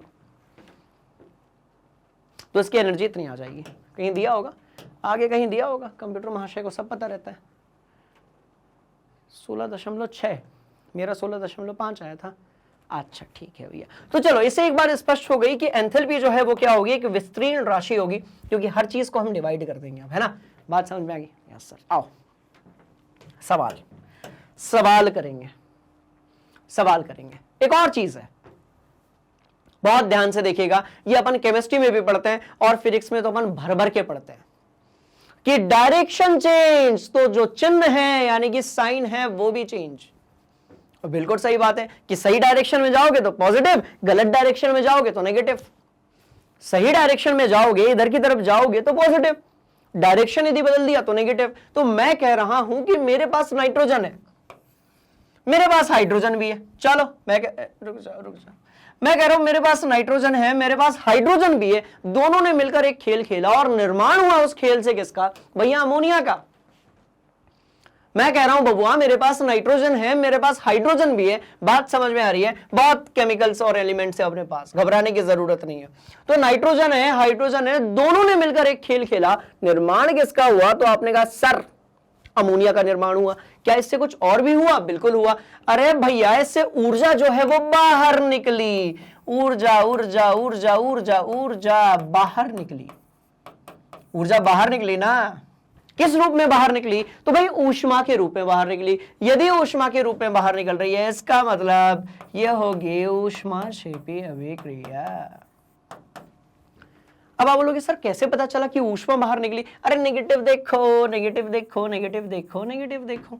बात समझ में आई? नेगेटिव देखो, नेगेटिव है ऊष्मा बाहर निकल रही है, पॉजिटिव है ऊष्मा दी जा रही है, दो ही तो खेल है, राइट? चलो पहली वाली बात क्लियर। अब आपने कहा सर ये तो जो है सारी दुनिया पढ़ती है कि आपका नाइट्रोजन और हाइड्रोजन जो है वो मिलकर अमोनिया का निर्माण करते हैं और इतनी एनर्जी जो है वो क्या होती है? बहुत ध्यान से देखिएगा तो भैया बाहर निकलती है। अपन कुछ तूफानी करते हैं सर, खाली पीली बैठे हैं, बिना जब तक खुरापात नहीं करेंगे दिमाग शांत बैठने वाला नहीं है। कुछ खुरापात तो करते हैं, कुछ तूफानी तो करते हैं, और एक काम करते हैं, अब अपन ना अमोनिया को तोड़ते हैं, अपन इसको रिवर्स करते हैं। नाइट्रोजन हाइड्रोजन ने मिलकर अमोनिया बनाया था ना, दोनों का पैचअप हुआ था ना, नाइट्रोजन का हाइड्रोजन का पैचअप हुआ, अमोनिया का निर्माण हुआ। अपन खुरापाती इंसान, हम क्या करेंगे? ब्रेकअप करा देंगे। किसका? नाइट्रोजन हाइड्रोजन का। अरे मैं कह रहा हूं अमोनिया को ही तोड़ दो, मैं कह रहा हूं भैया अमोनिया को ही तोड़ दो। किसमें? नाइट्रोजन में। और किसमें? हाइड्रोजन में। तोड़ दिया। तो जितना पैचअप के समय पर एनर्जी बाहर निकली थी, ब्रेकअप के समय पर वही ऊर्जा जो है आपको क्या करनी पड़ेगी? देनी पड़ेगी। जितनी ऊर्जा यहां पर बाहर निकली थी, लिख भी देते हैं अपन, प्लस यहां पर ऊर्जा लिख देते हैं, ऊर्जा बाहर निकल रही है इसलिए नेगेटिव। जितनी ऊर्जा यहां पर बाहर निकली थी उतनी ही ऊर्जा यदि अपन देंगे तो साइन जो है वो कैसा है? बदल जाएगा। ऊर्जा रुको देनी पड़ी तो ये हो जाएगी ऊष्मा शोषी। तो आप बोलोगे सर ये तो बहुत सिंपल सी चीज है, इसमें हमें कवि बताना क्या चाहते हैं? बहुत ध्यान से देखिएगा, इसमें हम आपको ये बताना चाह रहे हैं बबुआ कि रिएक्शन का डायरेक्शन बदलेगा तो जो ऊष्मा है, जो ऊर्जा है, जो एंथैल्पी में परिवर्तन है, उसका भी डायरेक्शन बदल जाएगा। बात समझ में आ गई? बस बात खत्म हो गई। तो आप जितनी छेड़खानी उसके साथ आप कर सकते हो कर लो, कोई दिक्कत वाली बात ही नहीं है। ठीक है, चलो, तो जब ऐसा लिखा था तो नेगेटिव, जब हमने उसको पलट दिया तो अब कैसा हो गया, पॉजिटिव हो गया। आपने कहा अरे सर बहुत हलवा चीज है, दिमाग में छप गया बिल्कुल। ठीक है, चलो पक्का स्क्रीनशॉट अपन लेंगे, खोपड़ी में दिमाग में अपन बढ़िया से इसको सेट करेंगे। और अब हम बात करेंगे हैस के नियम की। अब हैस का नियम क्या कहता है उसको अपन समझते हैं। आओ तगड़ा वाला उदाहरण लेकर समझते हैं, बहुत ध्यान से देखना, बहुत ध्यान से। ठीक है, चलो बहुत ज्यादा ध्यान से, इतने ध्यान से कि बहुत ज्यादा ध्यान से। ठीक है, बहुत ध्यान से देखना बेटा, बहुत ध्यान से, बहुत ध्यान से। चलो 4 बनाते हैं पॉइंट्स। ये हो गया आपका ए, ये हो गया आपका बी, ये हो गया आपका सी, और ये हो गया आपका डी। नहीं नहीं नहीं नहीं, रुको रुको रुको रुको रुको रुको रुको रुको। पहला पॉइंट, दूसरा पॉइंट, बात समझ में आई, तीसरा पॉइंट, और ये चौथा पॉइंट, बात समझ में आई। अब ध्यान से देखो, ये है आपका घर। ध्यान से देखें, केमिस्ट्री के बीच में घर कहां से आ गया बताता हूं। स्कूल भी बनाते हैं अपन, रुको, ये हो गया स्कूल, स्कूल विद्यालय। ये क्या हो गई, तो भैया ये हो गई कोचिंग। अरे यार कोचिंग कैसे लिखूं यार, रुको, चलो लिख देते कोचिंग, को बात समझ में आई। चलो कोचिंग हो गया, स्कूल हो गया, और कुछ बनाना है, दोस्त का घर भी बना लेते हैं। चलो दोस्त का घर होगा ना, कोई दोस्त होगा पप्पू टाइप का, बात समझ में, दोस्त का घर। चलो अब मैं क्या कह रहा हूं, बहुत ध्यान से सुनना। ये आपका घर है, यस सर, इसके बीच में कुछ दूरी होगी। आपने कहा हाँ जी सर, ये दूरी है 1 किलोमीटर। ठीक है, दोस्त का घर, और उसके बाद फिर आप कोचिंग जाते हो, ये दूरी है 3 किलोमीटर। उसके बाद और कहीं तो नहीं जाते हो ना, बता देना कमेंट बॉक्स में। और ये दूरी है आपकी 2 किलोमीटर। 3 रास्ते हैं। अब आप मुझे बताओ कि जब मैं आपसे कहता हूं कि भैया घर से स्कूल जाने के रास्ते, जाने के रास्ते, बात समझ में आई। तो अब आपके पास 2 ऑप्शन है, अब आपके पास 2 ऑप्शन है। पहला, घर से सीधे, वैसे तो बहुत सारे ऑप्शंस हैं बट अपन सिर्फ 2 लेंगे, घर से सीधे स्कूल। पर ऐसा होता नहीं है। ऐसा सिर्फ तब होता है जब या तो आप स्कूल बस से स्कूल जाते हो या फिर पेरेंट्स स्कूल तक छोड़ देते हैं। जनरली बहुत सारे बच्चे जो है इन तरीकों से स्कूल जाते हैं। अभी तो मार्केट मैंने ऐड नहीं किया, मूवी थिएटर मैंने ऐड नहीं किया, ये सब भी होता है। कुछ स्कूल जाते टाइम समय, कुछ स्कूल से आते टाइम। चलो तो मैं कह रहा हूं घर से सीधे स्कूल एक बात, घर से निकलते ही, ठीक है, दोस्त का घर, घर, फिर उसके बाद कोचिंग, कोचिंग, कोचिंग ना, कोचिंग छोटी की मात्रा आएगी वहां पे। चलो, और उसके बाद फिर स्कूल। ठीक, 2 तो रास्ते होंगे यार। हाँ, ऊपर वाला जो है वो जल्दी पहुंचा देगा, पर मजा नहीं आता, मजा आता इसमें। ठीक है, अब मेरा एक सिंपल सा आपसे सवाल है कि आप घर से सीधे स्कूल जाएं या फिर ये सब रास्ते होते हुए जाएं, दोनों बार में ज्यादा आपको डिस्टेंस कब पड़ेगा? तो आप बोलेंगे सॉरी, आप बोलेंगे कि सर घर से निकलना है, स्कूल जाना है। अब डायरेक्ट स्कूल जाएं या फिर, अब डायरेक्ट स्कूल जाए या फिर टुकड़ों में स्कूल जाए, अंतर तो उतना ही पड़ेगा ना। बात समझ में आई? तो बहुत ध्यान से देखिएगा कि घर से सीधे यदि आप स्कूल जाते हो तो कितना पड़ रहा है? तो भैया 1 3 2 5 6, तो भी 6 किलोमीटर पड़ रहा है। और घर से यदि आप दोस्त का घर होते हुए स्कूल जा रहे हो तो भी कितना पड़ रहा है? 1 + 3 + 2 बराबर 6 किलोमीटर। बोलोगे सर 11th क्लास में ये सब भी पढ़ना पड़ता है अपने को? इतना इजी कॉन्सेप्ट, बहुत इजी कॉन्सेप्ट, हलवा कॉन्सेप्ट। बहुत ध्यान से देखो, मैं क्या कह रहा हूं भैया, सुनो या तो सीधे घर से स्कूल चले जाओ या तो टुकड़ों में चले जाओ, ट्रेवल तो अपने को 6 किलोमीटर ही करना है ना। तो आपने कहा हां सर, बात तो बिल्कुल सही है। अब इसका हैज के नियम से क्या लेना देना है? सीधे सीधे लेना देना है, गर्दा उड़ाने वाला लेना देना है। बहुत ध्यान से देखिएगा, हैज का नियम। अब इसमें हैज का नियम कहां पर है तो बहुत ध्यान से देखिएगा। जैसे ऊपर वाले एग्जांपल में यह लिखा हुआ है कि आप घर से स्कूल या तो डायरेक्ट जाइए या फिर आप टुकड़ों में जाइए, राइट। आपको बराबर का जो डिस्टेंस है वो ट्रेवल करना पड़ेगा। क्या कह रहे हैं भाई? घर से स्कूल या तो आप सीधे जाइए या फिर आप जो है टुकड़ों में जाइए, आपको दोनों ही केस में दूरी जो है वो बराबर ट्रेवल करनी पड़ेगी, मतलब 6 किलोमीटर।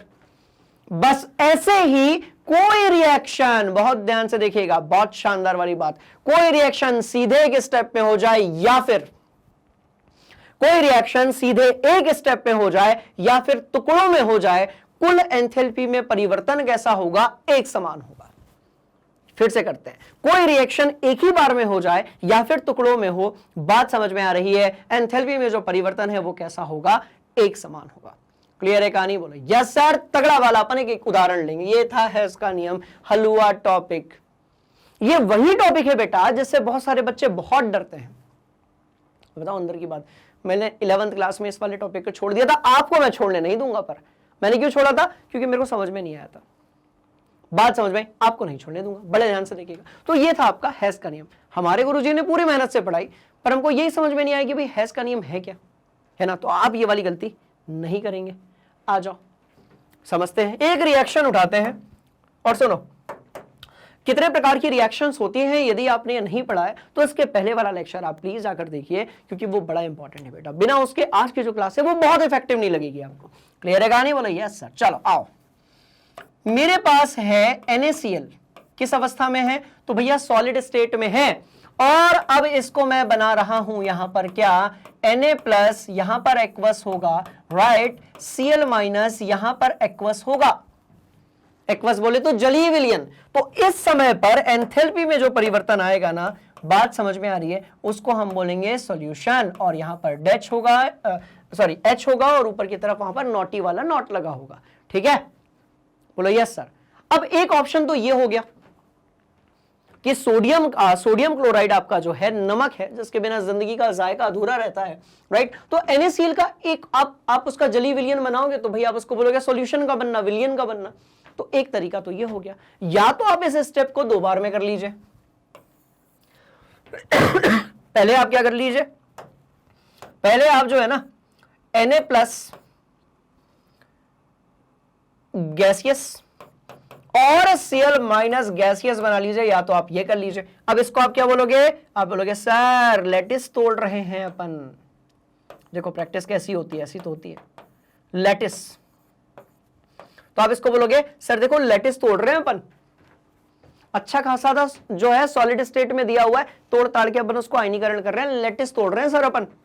तो एक ऑप्शन ये हो गया, और एक ऑप्शन कौन सा हो गया? तो अपन रुको 1 मिनट, ऐसे थोड़ी होता है, बात समझ में। और एक ऑप्शन कौन सा हो गया? तो आपने कहा सर इसके बाद देखो बेटा गैसीय अवस्था में है, मुझे क्या करना पड़ेगा? मुझे इसमें जल मिलाना पड़ेगा, मुझे इसमें जल क्या करना पड़ेगा? ऐड करना पड़ेगा। तो इस समय पर एंथैल्पी में जो परिवर्तन होगा उसको मैं हाइड्रेशन एंथैल्पी ही कहूंगा ना, बात समझ में। तो या तो मैं इस रिएक्शन को एक ही बार में कर लूं, या फिर ये रिएक्शन जो है वो कैसी हो जाए कि पहले एक स्टेप में फिर उसके बाद दूसरे स्टेप में, पहले हम इसको आयन बना लें बढ़िया से, ठीक है, और उसके बाद हम इसका क्या करवा दे भैया, जल में डालकर इसका हाइड्रेशन करा दे, जलीय विलयन बना दे, तो वही तो मिलेगा अपने को। बात समझ में? तो यहां पर हैज का नियम क्या कहता है? हैज का नियम क्या कहेगा अपने को सब समझ में आ गया।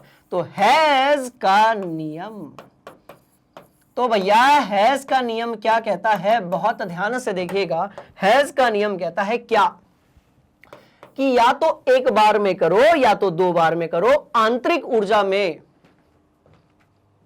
आंतरिक ऊर्जा में नहीं क्योंकि सिस्टम आपका ओपन है, ठीक है। कुल आपकी जो एंथैल्पी है उसमें परिवर्तन एक समान होगा, एक बार में करो या 2 टुकड़ों में करो, कोनो फर्क पड़ने वाला नहीं है। तो हम इसको लिखेंगे ऐसा, और यहां पर ऐसा, फिर हम इसको लिखेंगे ऐसा, और यहां पर ऐसा, और यहां पर ऐसा।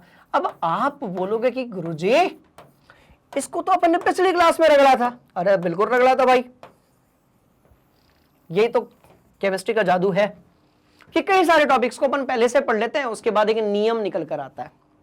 तो हैज का जो नियम है वो एक प्रकार का सिर्फ कॉमन सेंस है, इससे ज्यादा कछु नहीं है कि भैया सॉल्यूशन वाली मतलब ये या तो एक स्टेप में करो, या तो एक स्टेप में करो, बोलो यस सर, या तो 2 स्टेप में करो, स्टेप अप कर दो, कोई दिक्कत वाली बात है ही नहीं, या तो 1 स्टेप में करो बबुआ, या तो 2 स्टेप में करो, कोई फर्क नहीं पड़ता। ऊष्मा में कुल परिवर्तन, एंथैल्पी में कुल परिवर्तन कैसा होगा, एक समान होगा। बस हैज का नियम खत्म हो गया, सवाल रख लेंगे, बहुत मजा आएगा। टीपो रे बाबा, हरी अप। चलिए तो भैया आपने कहा सर ये तो बहुत हलवा वाला टॉपिक है, हैज का नियम अपने दिमाग के अंदर एकदम बढ़िया तरीके से सेट हो चुका है ना, और यदि नहीं हुआ है और यदि कोई डाउट है तो आप कमेंट बॉक्स में पूछ सकते हैं बेटा। चलो अब इसको हम उदाहरण से समझ लेते हैं, इसकी कोई डेफिनेशन वगैरह भी पूछ लेते हैं क्योंकि टॉपिक अच्छा है, एग्जाम में पूछा जाता है, सवाल इधर से आते हैं। चलो तो बहुत ध्यान से देखिएगा हैज के नियम को हम किस तरीके से बताएंगे। देखो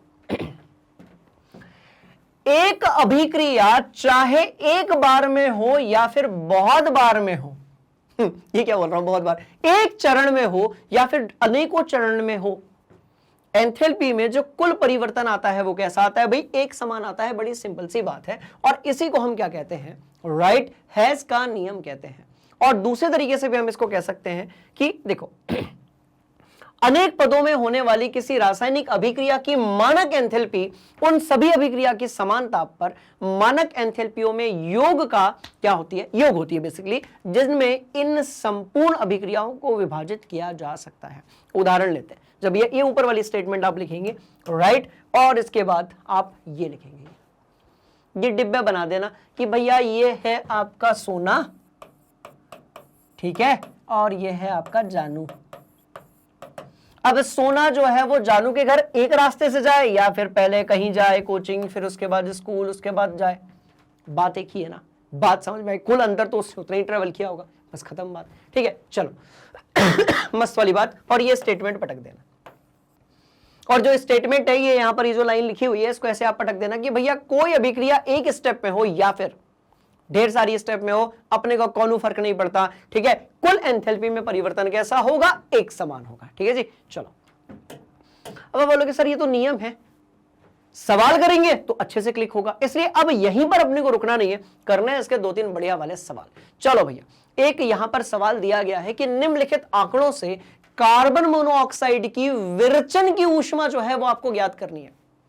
बहुत ध्यान से देखिएगा, ये 2 यहां पर जानकारी अपने को दी गई है, बात समझ में आ रही है, और कार्बन मोनोऑक्साइड की विरचन की ऊष्मा जो है ये अपने को ज्ञात करनी है। बहुत हॉट क्वेश्चन है, आप जेडब्ल्यू नीट सीयूईटी में नहीं पूछा गया होगा अभी तक, बात समझ में आ रही है। आपके जो स्टेट बोर्ड की कॉम्पिटिटिव एग्जाम्स होती है, आपकी जो स्कूल से एग्जाम होती है, उनके आप प्रीवियस ईयर के क्वेश्चन पेपर्स निकालेंगे तो वहां पर आपको ये क्वेश्चन मिलना ही मिलना है।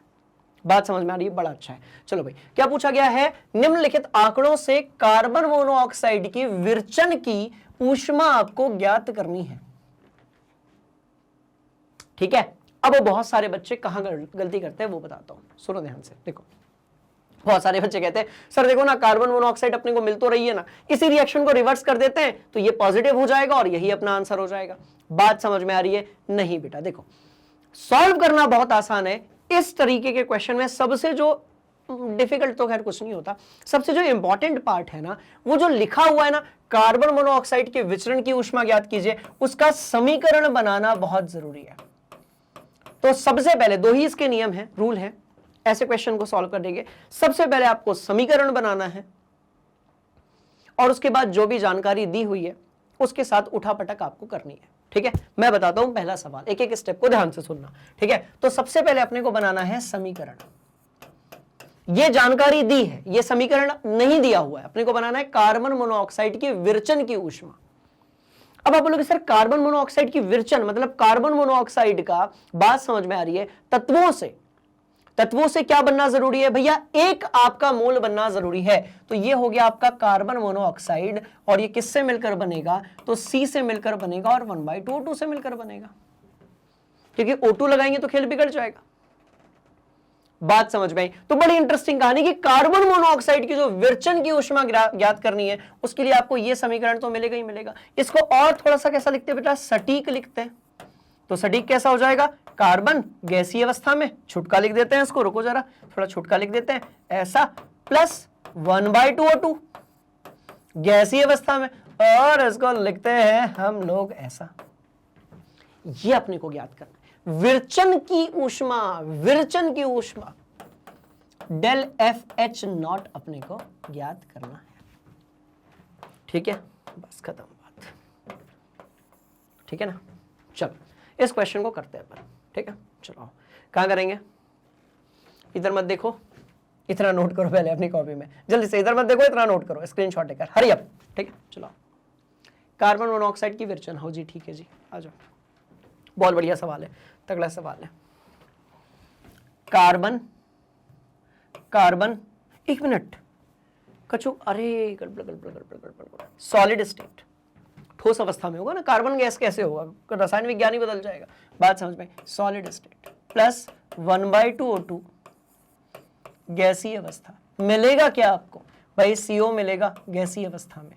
प्राप्त क्या करना है, फाइंड क्या करना है, बहुत ध्यान से देखिएगा, आपको फाइंड करना है डेल R, नहीं विरचन है ना, तो यहां पर आ जाएगा फॉर्मेशन, यहां पर नॉट। शब्द जो हैं वो अजीब अजीब से हो सकते हैं, कॉन्सेप्ट बहुत सिंपल है, विरचन का मतलब बनना यानी कि फॉर्मेशन। ठीक है, चलो ये आपका सवाल है, कुछ जानकारी यहां पर दी हुई है, उसको भी अपन लिख ही लेते हैं ना, आ जाओ। C plus O2 gives CO2 minus 393.5, C plus O2, ठीक है, C plus O2, अभी अपन, और इट गिव्स व्हाट, CO2, और जितनी ऊष्मा बाहर निकल रही है क्योंकि रिएक्शन हो रही है तो वो कितनी है, माइनस 393.5 किलो जूल। चलो माइनस 393.5 किलो जूल। चलिए दूसरी इंफॉर्मेशन भी यहां पर गिवन है, and that is given by what, CO plus 1/2 O2 CO2 और माइनस 282.8। ठीक है, C प्लस कितना था, sorry CO plus 1/2 O2, CO plus 1/2 O2, right, and this will turn into what, CO2। CO2 बनेगा, हाँ, दो, एक ऑक्सीजन यहां पर है, एक यहां पर है, दोनों को मिला दिया, and this will turn into what, del R H2 is equal to minus 282.8, यही था क्या, किलो जूल, यही था। ठीक है, ऊपर वाला समीकरण चाहिए ना, ऊपर वाला समीकरण चाहिए ना, बोलो यस सर। अब सुनो भाई, यहां पर केमिस्ट्री खत्म, यहां पर मैथ्स चालू, केमिस्ट्री खत्म, यहां पर मैथ्स चालू, और एकदम हलवा लेवल की मैथ्स चालू। इसको आप बोल दो समीकरण नंबर 1, इसको आप बोल दो समीकरण नंबर 2, खेल खत्म। इधर भी लिखा है, उधर भी लिखा है। चलो अब आप बोलोगे सर ये क्या बात हुई, बात केमिस्ट्री की हो रही, फिर मैथ्स कितने से आ गई, मैथ्स आई दिमाग से, कैसे, देखो ये बनाना है ना आपको, इन दोनों समीकरणों को आपस में ऐसे उलझाइए, इन दोनों समीकरण को आपस में कुछ भी करो, जोड़ना करो, घटाना करो, गुणा करो, भाग करो, जो करना है वो करो, आपको बिल्कुल खुली छूट है, पर लास्ट में कट पिट कर सिर्फ ये मिलना चाहिए। फिर से सुनना मेरी बात, ठीक है, अभी सॉल्व करेंगे तब और अच्छी समझ में आएगी कि ये दोनों समीकरण के साथ आपको जो एक्सपेरिमेंट करना है आप वो कर लीजिए, पर कट पिट कर आपको ऊपर वाला ही मिलना चाहिए। अब आप बोलोगे सर एक थोड़ा सा बढ़िया वाला उदाहरण हो जाए, उसके बाद हम भी कर लेंगे सर। चलो आ जाओ बेटा, रगड़ते हैं इस टॉपिक को, आइए। तो कैसे करेंगे, अब आपको इसके लिए क्या करना है, देखो ये स्टेप ना आप प्रैक्टिस करोगे तो ही करेक्ट होगी। आप इसके लिए अभिकारक देखिए और उत्पाद देखिए, जो जो चीज आपको अभिकारक में चाहिए, बात समझ में आ रही है, वो आपको मिलनी चाहिए, जो आपको उत्पाद में चाहिए वो आपको CO मिलना चाहिए। तो भैया उत्पाद में आपको CO मिलना चाहिए, उत्पाद में आपको CO मिलना चाहिए ना, और अभिकारक में आपको C ये मिलना चाहिए। बात समझ में आ गई। तो एक काम करते हैं, तो एक बढ़िया वाला काम करते हैं, बहुत ध्यान से देखना। उत्पाद में अपने को CO चाहिए, क्या यहां पर उत्पाद में कहीं पर CO कार्बन मोनोऑक्साइड है, कहीं नहीं है, अभिकारक में है। और अपने को किस में चाहिए भाई, उत्पाद में चाहिए। तो हम क्या करेंगे, बहुत ध्यान से देखिएगा, लिख भी देता हूं इसको मैं यहां पर, कि हमें उत्पाद में, किसके उत्पाद में, इस अभिक्रिया के उत्पाद में CO चाहिए। इसीलिए समीकरण, बस हो गया खेल खत्म, समीकरण 2 को रिवर्स कर दो। कैसे कर दो भैया, रिवर्स कर दो, उल्टा कर दो, उससे होगा क्या, कर दो और 1 से जोड़ दो। अब आप बोलोगे सर इससे कुछ होगा क्या, देखते हैं। और जैसा कि मैंने आपको बताया, जब इस समीकरण को मैं उल्टा करूंगा तो वो जो मान वहां पर दिया है ना बबुआ, वो भी कैसा हो जाएगा, उल्टा हो जाएगा। मस्त वाली बात, ठीक है। चलो करते हैं, खेल खेलते हैं ये वाला। तो एक समीकरण ये, इसको उल्टा करते हैं तो ये मिल जाएगा अपने को समीकरण 3, अपने को मिलेगा CO2 gives what, CO plus 1/2 O2। आपने कहा हाँ जी सर। मैं अभी स्टेट नहीं लिख रहा हूं सबकी, क्योंकि वो मैं आपको आसान बताना चाहता हूं, वो देखने में।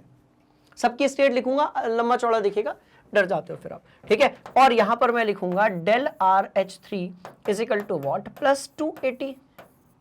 भाई समीकरण उल्टा होगा तो ऊष्मा अब आपको बाहर थोड़ी निकलेगी, अब तो आपको देनी पड़ेगी ना, बस वही तो बात है, ठीक है। चलो, तो ये तीसरा समीकरण अपने को मिल गया। यही बात थी, मैंने क्या कहा था, इस वाले समीकरण को उल्टा कर दो, पहले वाले से जोड़ दो, खेल हो जाएगा खत्म। चलो करते हैं, आ जाओ। इसको उल्टा किया, पहले वाले से जोड़ा, क्या मिलता है देखते हैं, चलो आओ। तो ठीक है भैया, इसको उल्टा कर दिया, ये मिल गया आपको, पहले वाले से जोड़ देते हैं। चलो, तो C plus O2 gives what, CO2। ये पहला समीकरण था आपका, मैं यहां पर लिख देता हूं, जोड़ने पर, मैंने लिख दिया जोड़ने पर C प्लस O2 CO2, वो पहला समीकरण था आपका। ये वाले समीकरण को जोड़ देते हैं बेटा उससे, CO2 and it gives what, it gives what, it gives CO plus 1/2 O2। बात समझ में? तो जब अपन दोनों को जोड़ेंगे तो उसमें अपने को मिलेगा क्या, देखो, दोनों को जब आप जोड़ोगे, इन दोनों को जब आप जोड़ोगे, यार नीचे थोड़ी जगह कम पड़ रही है, जगह बना लेंगे अपन, कोई दिक्कत नहीं है। ये यहां पर अपन इसको जोड़ देते हैं, इधर जाने की जरूरत ही नहीं है बेटा, बहुत ध्यान से देखना प्लीज, हाँ ठीक है। चलो आ जाओ। दोनों को जब हमने यहां पर जोड़ दिया तो अब हमको क्या मिला, तो भैया C plus O2 plus CO2 and it gives what, CO2 ऊपर वाला फिर नीचे वाला CO प्लस 1/2 O2। हमने कहा सर तो 7th क्लास की मैथ्स हो गई, दोनों तरफ यदि उत्पाद अभिकारक तरफ सेम चीज होगी तो वो तो बबुआ कैंसल आउट हो ही जाएगी ना। ये हो गई आपकी कैंसल आउट, बात समझ में आई। अब जब ये कैंसल आउट हो गई तो हमको क्या मिला, आओ वो भी देख लेते हैं। अब जब ये कैंसल आउट हो गई तो हमको क्या मिला, तो आप कहोगे सर देखो C plus O2 and it gives what, it gives CO plus 1/2 O2 plus 1/2 O2, यही आपको मिला। आपने कहा सर एक काम करते हैं, यहां पर ऑक्सीजन है, दिल थाम के बैठना, जादू होने वाला है। मैं कह रहा हूं यहां पर एक ऑक्सीजन है, वहां पर आधा ऑक्सीजन है, उसको इधर ला लेते ना सर। ये एक ऑक्सीजन है, वहां पर आधा ऑक्सीजन है, 1/2 O2 है, तो जिसको हम इधर लाएंगे तो माइनस हो जाएगा। चलो वो भी कर लेते हैं, वो भी कर लेते हैं, एक स्टेप बता रहा हूं बेटा। और ये CO हो गया। और अब क्या मिला, बहुत ध्यान से देखना है कि स्टेप मैं आप कर रहा हूं यहां पर, बात समझ में आई। C plus 1/2 O2 and this will turn into what, CO। अरे भैया यही तो चाहिए था, क्या हमें यही चाहिए था? आपने कहा जी हां सर यही तो चाहिए था। तो इसमें केमिस्ट्री जैसा कुछ नहीं है, बस पहली इक्वेशन बनाने में आपको केमिस्ट्री लगेगी, उसके बाद मैथ्स है। जो भी इंफॉर्मेशन गिवन होती है उसको उपयोग करके आपको डिजायर्ड इक्वेशन बनानी है, दैट्स ऑल। सर ये क्या हुआ, ये तो मतलब मस्ती वाला है। और सुनो JEE वालों का, नीट वालों का ये बड़ा फेवरेट टॉपिक है, ये सेम क्वेश्चन कई बार आया है, बात समझ में आई? बोला यस सर। अब सुनो बेटा, अभी तो अपन ने रिएक्शन के साथ की, एक बार फिर से बता दो, ठीक है। देखो ये अपने को चाहिए था, ये जानकारी अपने पास गिवन थी। आपको अभिकारक देखने होते हैं, उत्पाद आपको देखने होते हैं, और आपको ये दोनों चीजें चाहिए ना। अब इन दोनों अभिक्रियाओं को आपको जो करना है आप कीजिए, रिवर्स कीजिए, पलटाइए, 10 से गुणा कीजिए, 20 से गुणा कीजिए, पर ले देकर लास्ट में ये आना चाहिए। तो उसके लिए आपने दिमाग लगाया कि यहां पर आपके पास उत्पाद था, तो भैया आपने ना ये देखा कार्बन मोनोऑक्साइड, आपने इसको रिवर्स कर दिया, क्योंकि आप जोड़ोगे तो वैसा आ जाएगा। इसको रिवर्स किया तो ये भी रिवर्स हो गया, ये देखो बेटा। और फिर जब दोनों को आपने जोड़ दिया तो आपको ये मिला। आपने देखा इधर भी CO2 है, इधर भी CO2 है, एक दूसरे को क्या कर देंगे, खल्लास कर देंगे, कैंसिल आउट कर देंगे, कर दिया। यहां पर 1/2 O2 था, वहां पर था O2। जब तक सॉल्व कर रहे होगे इसको इक्वल टू ही मानो, जब तक सॉल्व कर रहे हो इसको इक्वल टू ही मानो, एरो वेरो मत मानो। बात समझ में आई। अब ये इसको अपन उधर लेकर गए, ये हुआ माइनस O2 में से ये बचा इतना, ये वही मिला क्या, बोलो यस सर। पर सवाल पैदा होता है कि सर अभी तो हमने इसका रिप्लाई दिया ही नहीं, ये क्या होगा। तो जैसा कि आपने समीकरण के साथ किया था, लिखा है ना, जैसा कि आपने समीकरण के साथ किया था, 2 को उल्टा किया तो 3 मिला, वैसा ही आप इन मूल्यों के साथ भी कर लीजिए, वैल्यू के साथ भी कर लीजिए। बात समझ में आई। तो आपने क्या किया था, समीकरण 2 को उल्टा किया था और 1 के साथ जोड़ा था। तो जैसा कि आपने समीकरण के साथ किया था भैया, वैसा ही आप जो है किसके साथ करेंगे, तो जो चीज ये ऊर्जा है उसके साथ भी करेंगे। 2 को उल्टा किया तो ये मिला प्लस 282.8 मिला, प्लस 1 के साथ जोड़ना था, देखो इसको उल्टा किया तो ये मिला, फिर 1 के साथ जोड़ना था, उसकी आंतरिक ऊर्जा में परिवर्तन ये था, तो ये हो जाएगा माइनस 393.5। ये आपका आंसर आ गया। समीकरण भी लाना है, आंसर भी लाना है, जैसी समीकरण आएगा वैसे ही आपका आंसर भी आ जाएगा। 2-3 सवाल अभी अपन और करेंगे, बहुत मजा आएगा। तो ये जो भी आप इसको ऐड कर लेना, आपका आंसर आ जाएगा। ठीक है, खत्म बात, हो गया एक सवाल का जुगाड़, जेडबली का या नीट का। ठीक है, चलो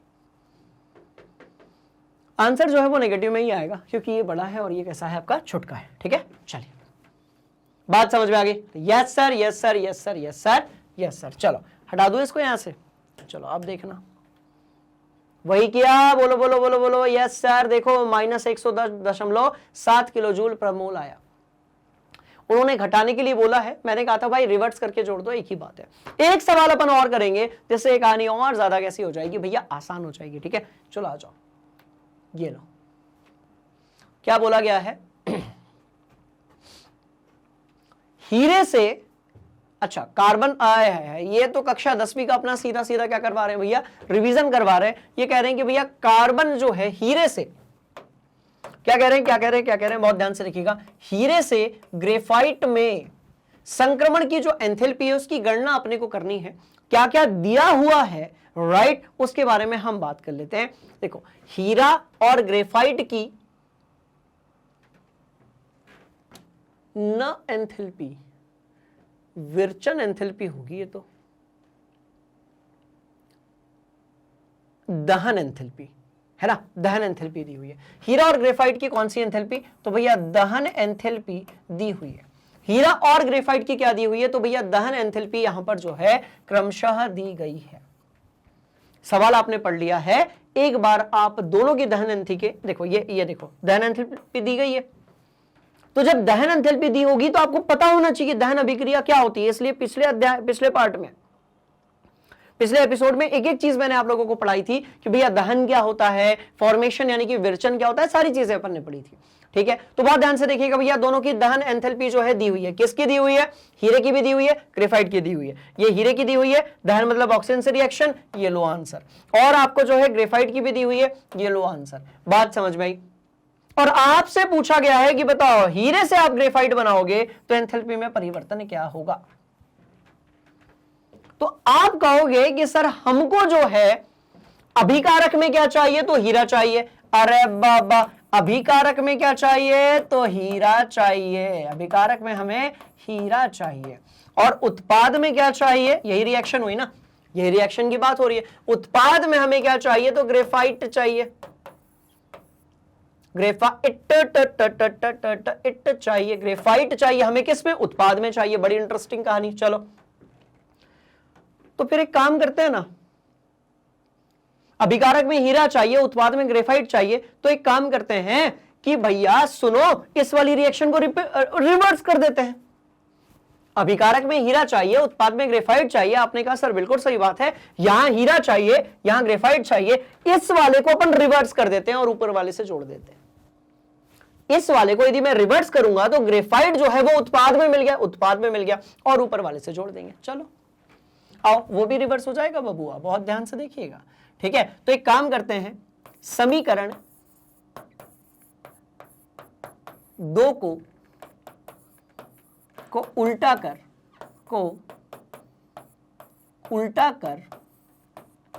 समीकरण 2 को उल्टा कर 1 से जोड़ देते हैं।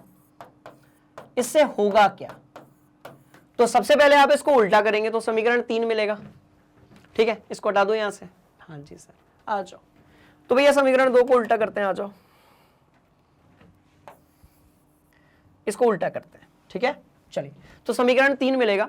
तो भाई CO2 है आपके पास में, ये CO2 से आपको मिल रहा है क्या, C मिल रहा है, ग्रेफाइट मिल रहा है, अरे यार ग्रेफाइट मिल रहा है, और आपको जो है O2 मिल रहा है, और ये पलट जाएगा, मतलब ऊर्जा आपको देनी पड़ेगी। तो डेल आर एच जो होगा वो आपका अब हो जाएगा कितना सॉरी, डेल आर एच जो है वो आपका हो जाएगा, यहां माइनस था, अभी हो जाएगा प्लस 0.4 किलो जूल। तो ये कौन सी समीकरण मिल गई, तो भैया ये आपको तीसरी समीकरण मिल गई। अब पहली तीसरी को जोड़ना है, वही तो लिखा है। समीकरण 2 को उल्टा कीजिए और समीकरण 1 से क्या कर दीजिए, जोड़ दीजिए। आओ जोड़ते हैं भैया, कैसे जोड़ेंगे, दिमाग से जोड़ेंगे, ठीक है। तो पहला वाला समीकरण है अपने पास क्या, C plus O2 gives CO2, चलो C plus O2 gives what, CO2, आपने कहा हाँ जी सर। दूसरा समीकरण नहीं जुड़ेगा, तीसरा वाला जुड़ेगा, क्योंकि अपने को चाहिए ग्रेफाइट उत्पाद में। बात हो गई खत्म। चलो ये C था और ये कैसा था, हीरा था। और यहां पर आपका ये समीकरण 3 को हमने जोड़ा है, जो कि भैया आपका बना रहा है क्या, तो भैया C था और ये कैसा था, ग्रेफाइट था, साथ में O2 है। चलो दोनों को जोड़ दिया।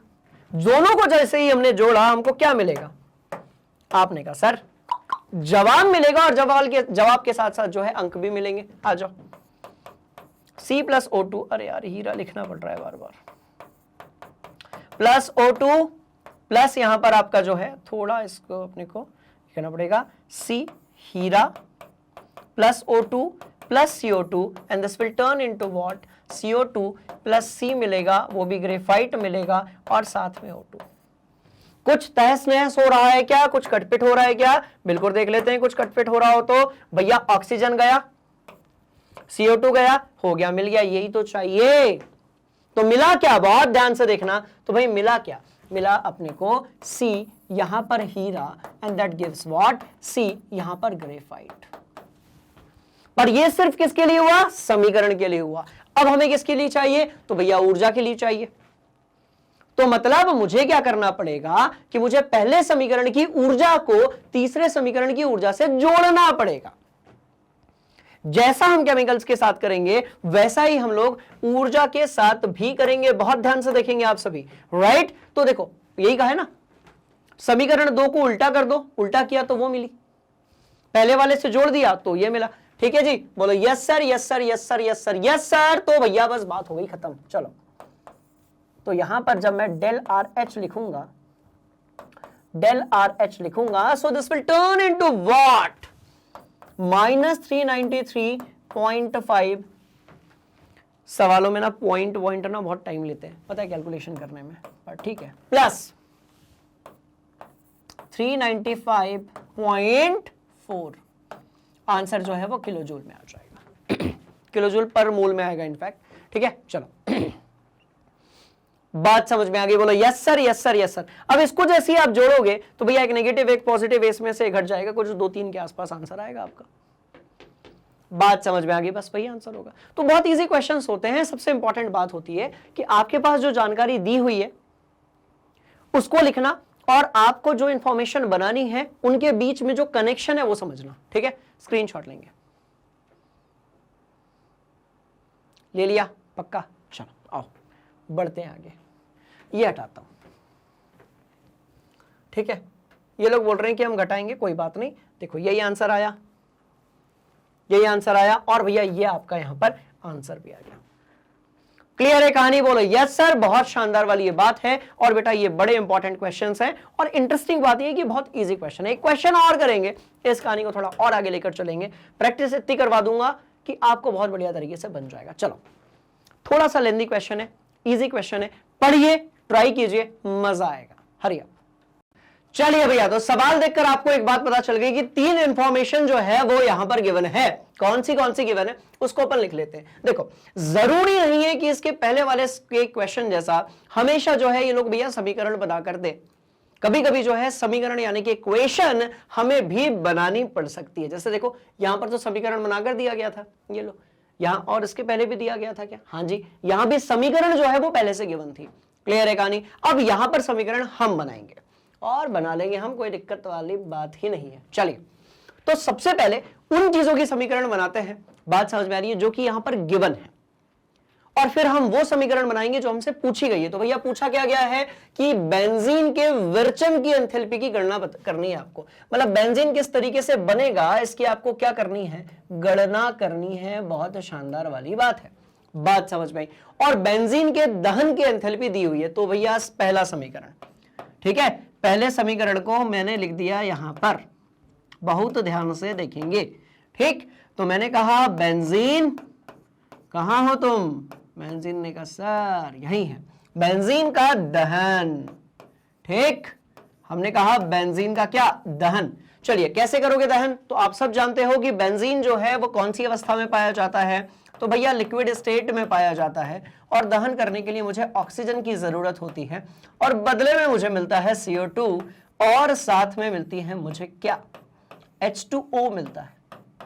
कौन सी? लिक्विड स्टेट में। क्लियर है कहानी? Yes sir. अब एक काम करेंगे, क्या ये बैलेंस्ड है? तो यार ये बैलेंस तो मेरे को नहीं दिख रहा है, ये मेरे को बैलेंस तो नहीं दिख रहा है, मेरे को बैलेंस दिखाना पड़ेगा इसको, ऐसे तो काम नहीं चलेगा।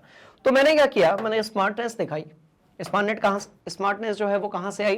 तो प्रैक्टिस करते करते आई, आप में भी आ गई, ठीक है। चलो बहुत बढ़िया वाली बात। तो मैंने कहा भैया कि यहां पर 6 कार्बन है, 6 कार्बन है, तो एक काम करते हैं यहां पर 6 लगा देते हैं। यहां पर जो है भैया 6 हाइड्रोजन है, बात समझ में आ रही है, 6 हाइड्रोजन यहां पर है, तो एक काम करते हैं यहां पर 3 लगा देते हैं। तो इससे हमारा कार्बन और हाइड्रोजन जो है वो हो गया बैलेंस्ड, बहुत ध्यान से देखिएगा। और यदि हम ऑक्सीजन की बात करते हैं, तो ऑक्सीजन मुझे यहां पर दिख रहे हैं 6 दूनी 12, बोलो यस सर, और मुझे यहां पर ऑक्सीजन दिख रहे हैं 3, तो 12 और 3 ऑक्सीजन कितने हो जाएंगे भाई? 15 हो जाएंगे। अब यहां पर O2 दिया है, तो एक काम करो, इसको आप 15/2 O2 कर दो। अब कई बार आप लोग बोलते हो सर 15 ऑक्सीजन है तो ऐसे कर देते ना, देखो ऑक्सीजन बुरा मान गया ना, दिक्कत हो जानी है, बात समझ में आ रही है। इसलिए अपने को क्या करना है, बड़ी इंटरेस्टिंग बात, देख आपको पता है कि ऑक्सीजन हमेशा 15 O2 रहता है। कभी कभी बच्चे जल्दी जल्दी में जोश में ऐसे लिख देते हैं, ये भी गलत है, क्योंकि अब यहां पर 30 ऑक्सीजन हो गए, तो 15 ऑक्सीजन यदि करना है तो आपको ऐसे करना पड़ेगा। बात समझ में आ गई? बोले यस सर, बहुत शानदार वाली बात। चलो भैया, यह बेंजीन का दहन जो था वो यहां पर हो चुका है। इसके बाद हम बात करेंगे कार्बन डाइऑक्साइड और जल के विरचन की एंथैल्पी दी हुई है, ठीक है जी। दूसरा CO2 का विरचन, CO2 का क्या देखने वाले हैं? तो भैया विरचन देखने वाले हैं। विरचन बोले तो फॉर्मेशन, कैसे होगा? बहुत शानदार वाली बात। किससे बनेगा CO2? तो आपने कहा सर कार्बन से बनेगा, जो कि सॉलिड स्टेट में होगा, साथ में जो है ऑक्सीजन से बनेगा, और ये गैसीय अवस्था में होगा, और ये बन लेगा आपका CO2 गैसीय अवस्था में। अच्छा, इनकी ना ऊर्जा भी लिखते जाते, रुको। बेंजीन के दहन की एंथैल्पी थी इतनी, del RH is equal to del CH। Combustion हो रहा है मानक अवस्था में, तो मैं ना बेटा सिर्फ वैल्यू लिख रहा हूं, इकाई के लिए यहां पर जगह नहीं है, तो वो आपको दिमाग में रखना है। बाय डिफॉल्ट फिक्स है कि यार, अरे यार छोटी जगह लिखनी पड़ेगी, -3267.7। बात समझ में आ गई, ठीक है ना। तो इकाई जो है वो एकदम फिक्स्ड है, किलोजूल प्रति मोल होगी। बात हो गई कैसी? खत्म, बाद में एक साथ लिख देंगे। चलो, अब ये CO2 का विरचन यहां पर हुआ, CO2 जो है वो बन गई, और इसके विरचन की एंथैल्पी कितनी होगी? तो आपने कहा सर -393. चलो वो भी लिख देते हैं, विरचन है ना, फॉर्मेशन है, ऐसे लिखा हमने -393 राइट 3 किलोजूल पर मोल। पर मोल क्यों नहीं लगाया भैया? लगाना पड़ेगा, ठीक है। चलो, और तीसरे वाले के बारे में हम बात करेंगे। तो भैया अब हमको दिया हुआ है क्या? H2O का विरचन, तो H2O जो है इसका हमको क्या दिया गया है? तो भाई विरचन दिया गया है। बड़ी इंटरेस्टिंग कहानी, किससे मिलकर बना होगा? तो आपने कहा सर हाइड्रोजन होगा, ऑक्सीजन होगा, दोनों के बीच में आपस में फोर्स ऑफ अट्रैक्शन क्रिएट करेंगे और निर्माण करेंगे H2O का। बड़ी सिंपल सी बात।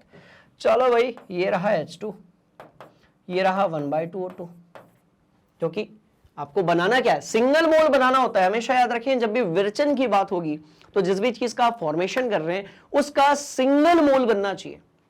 बात समझ में आई? ये पहली इंफॉर्मेशन है। दूसरी जो इंफॉर्मेशन है वो और भी इंटरेस्टिंग है कि वो सिर्फ तत्वों से ही मिलकर बनेगा, वो सिर्फ तत्वों से ही मिलकर बनेगा, तभी आप उसको विरचन यानी कि फॉर्मेशन कहोगे। क्लियर है कहानी? यस सर, मस्त वाली बात, धमाके वाली बात, शानदार वाली बात। और बनेगा कैसा? तो लिक्विड स्टेट में। आ जाओ, इसको भी चिपकाते हैं एक तरफ, चलो ठीक है। और अब जो है डेल एफ एच यहां पर कितना हो जाएगा? तो भैया -286.6 किलो जूल। तो छोड़ो, अभी कहीं नहीं लिख रहे। ये तीन इंफॉर्मेशन है।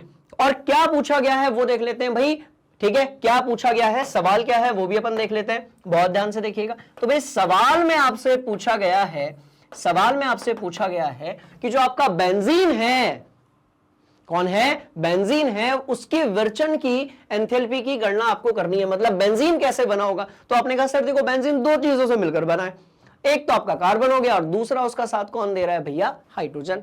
चलो, तो मैंने यहां पर लिखा 6, क्या लिखा मैंने? 6C + 3H2। तब जाकर तो निर्माण होगा किसका? तो भाई C6H6 का। हो गया क्या बराबर? Yes sir. और कौन सी अवस्था में होगा? तो भैया लिक्विड स्टेट में होगा। इनकी भी एक काम करते हैं, सॉलिड स्टेट + 3H2। और ये कौन सी स्टेट? तो भैया गैसियस स्टेट। बात समझ में आ गई? बोलो यस सर। और हमें कैलकुलेट करना है डेल एफ एच सबके लिए। यहां पर हम ऐसे लगा देने का, ये मानक अवस्था में हम निकाल रहे हैं, तो ये अपने को निकालना है, ये अपने को निकालना है, ठीक है? डन डन डन वाली बात। बोलो yes sir, yes sir, yes sir, yes sir, yes sir. तो भैया अब देखो, मेरे को ना इक्वेशन बनाने में समय लगा, आपको भी समय लग सकता है, बट प्रैक्टिस करने से ये जल्दी हो जाएगा। बात समझ में? चलिए, तो सवाल आपके सामने है, इंफॉर्मेशन आपके सामने है। मैं क्या कह रहा हूं, ये तीनों समीकरण के साथ जो करना है वो करो, वो एकदम खुली छूट है आप लोगों को। बात समझ में? क्योंकि साइंस में जब तक एक्सपेरिमेंट नहीं करोगे सीखोगे कैसे? बहुत शानदार वाली बात। तो तीनों इंफॉर्मेशन आपके पास जो गिवन है, इनके साथ आपको जो करना है वो करो, पर याद रहे कि लास्ट में जो बनी हुई समीकरण है वो ये आनी चाहिए।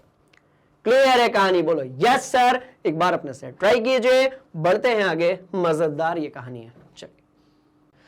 चलिए भैया, तो आपने कहा कि सर देखो बहुत आसान है, अपने को जो है क्या करना होता है, अपने को ये अभिकारक वाला भाग हो गया, ये वाला जो भाग है कैसा हो गया? अभिकारक वाला भाग हो गया। ये वाला कैसा है? तो भैया उत्पाद वाला भाग हो गया। बड़ी इंटरेस्टिंग कहानी।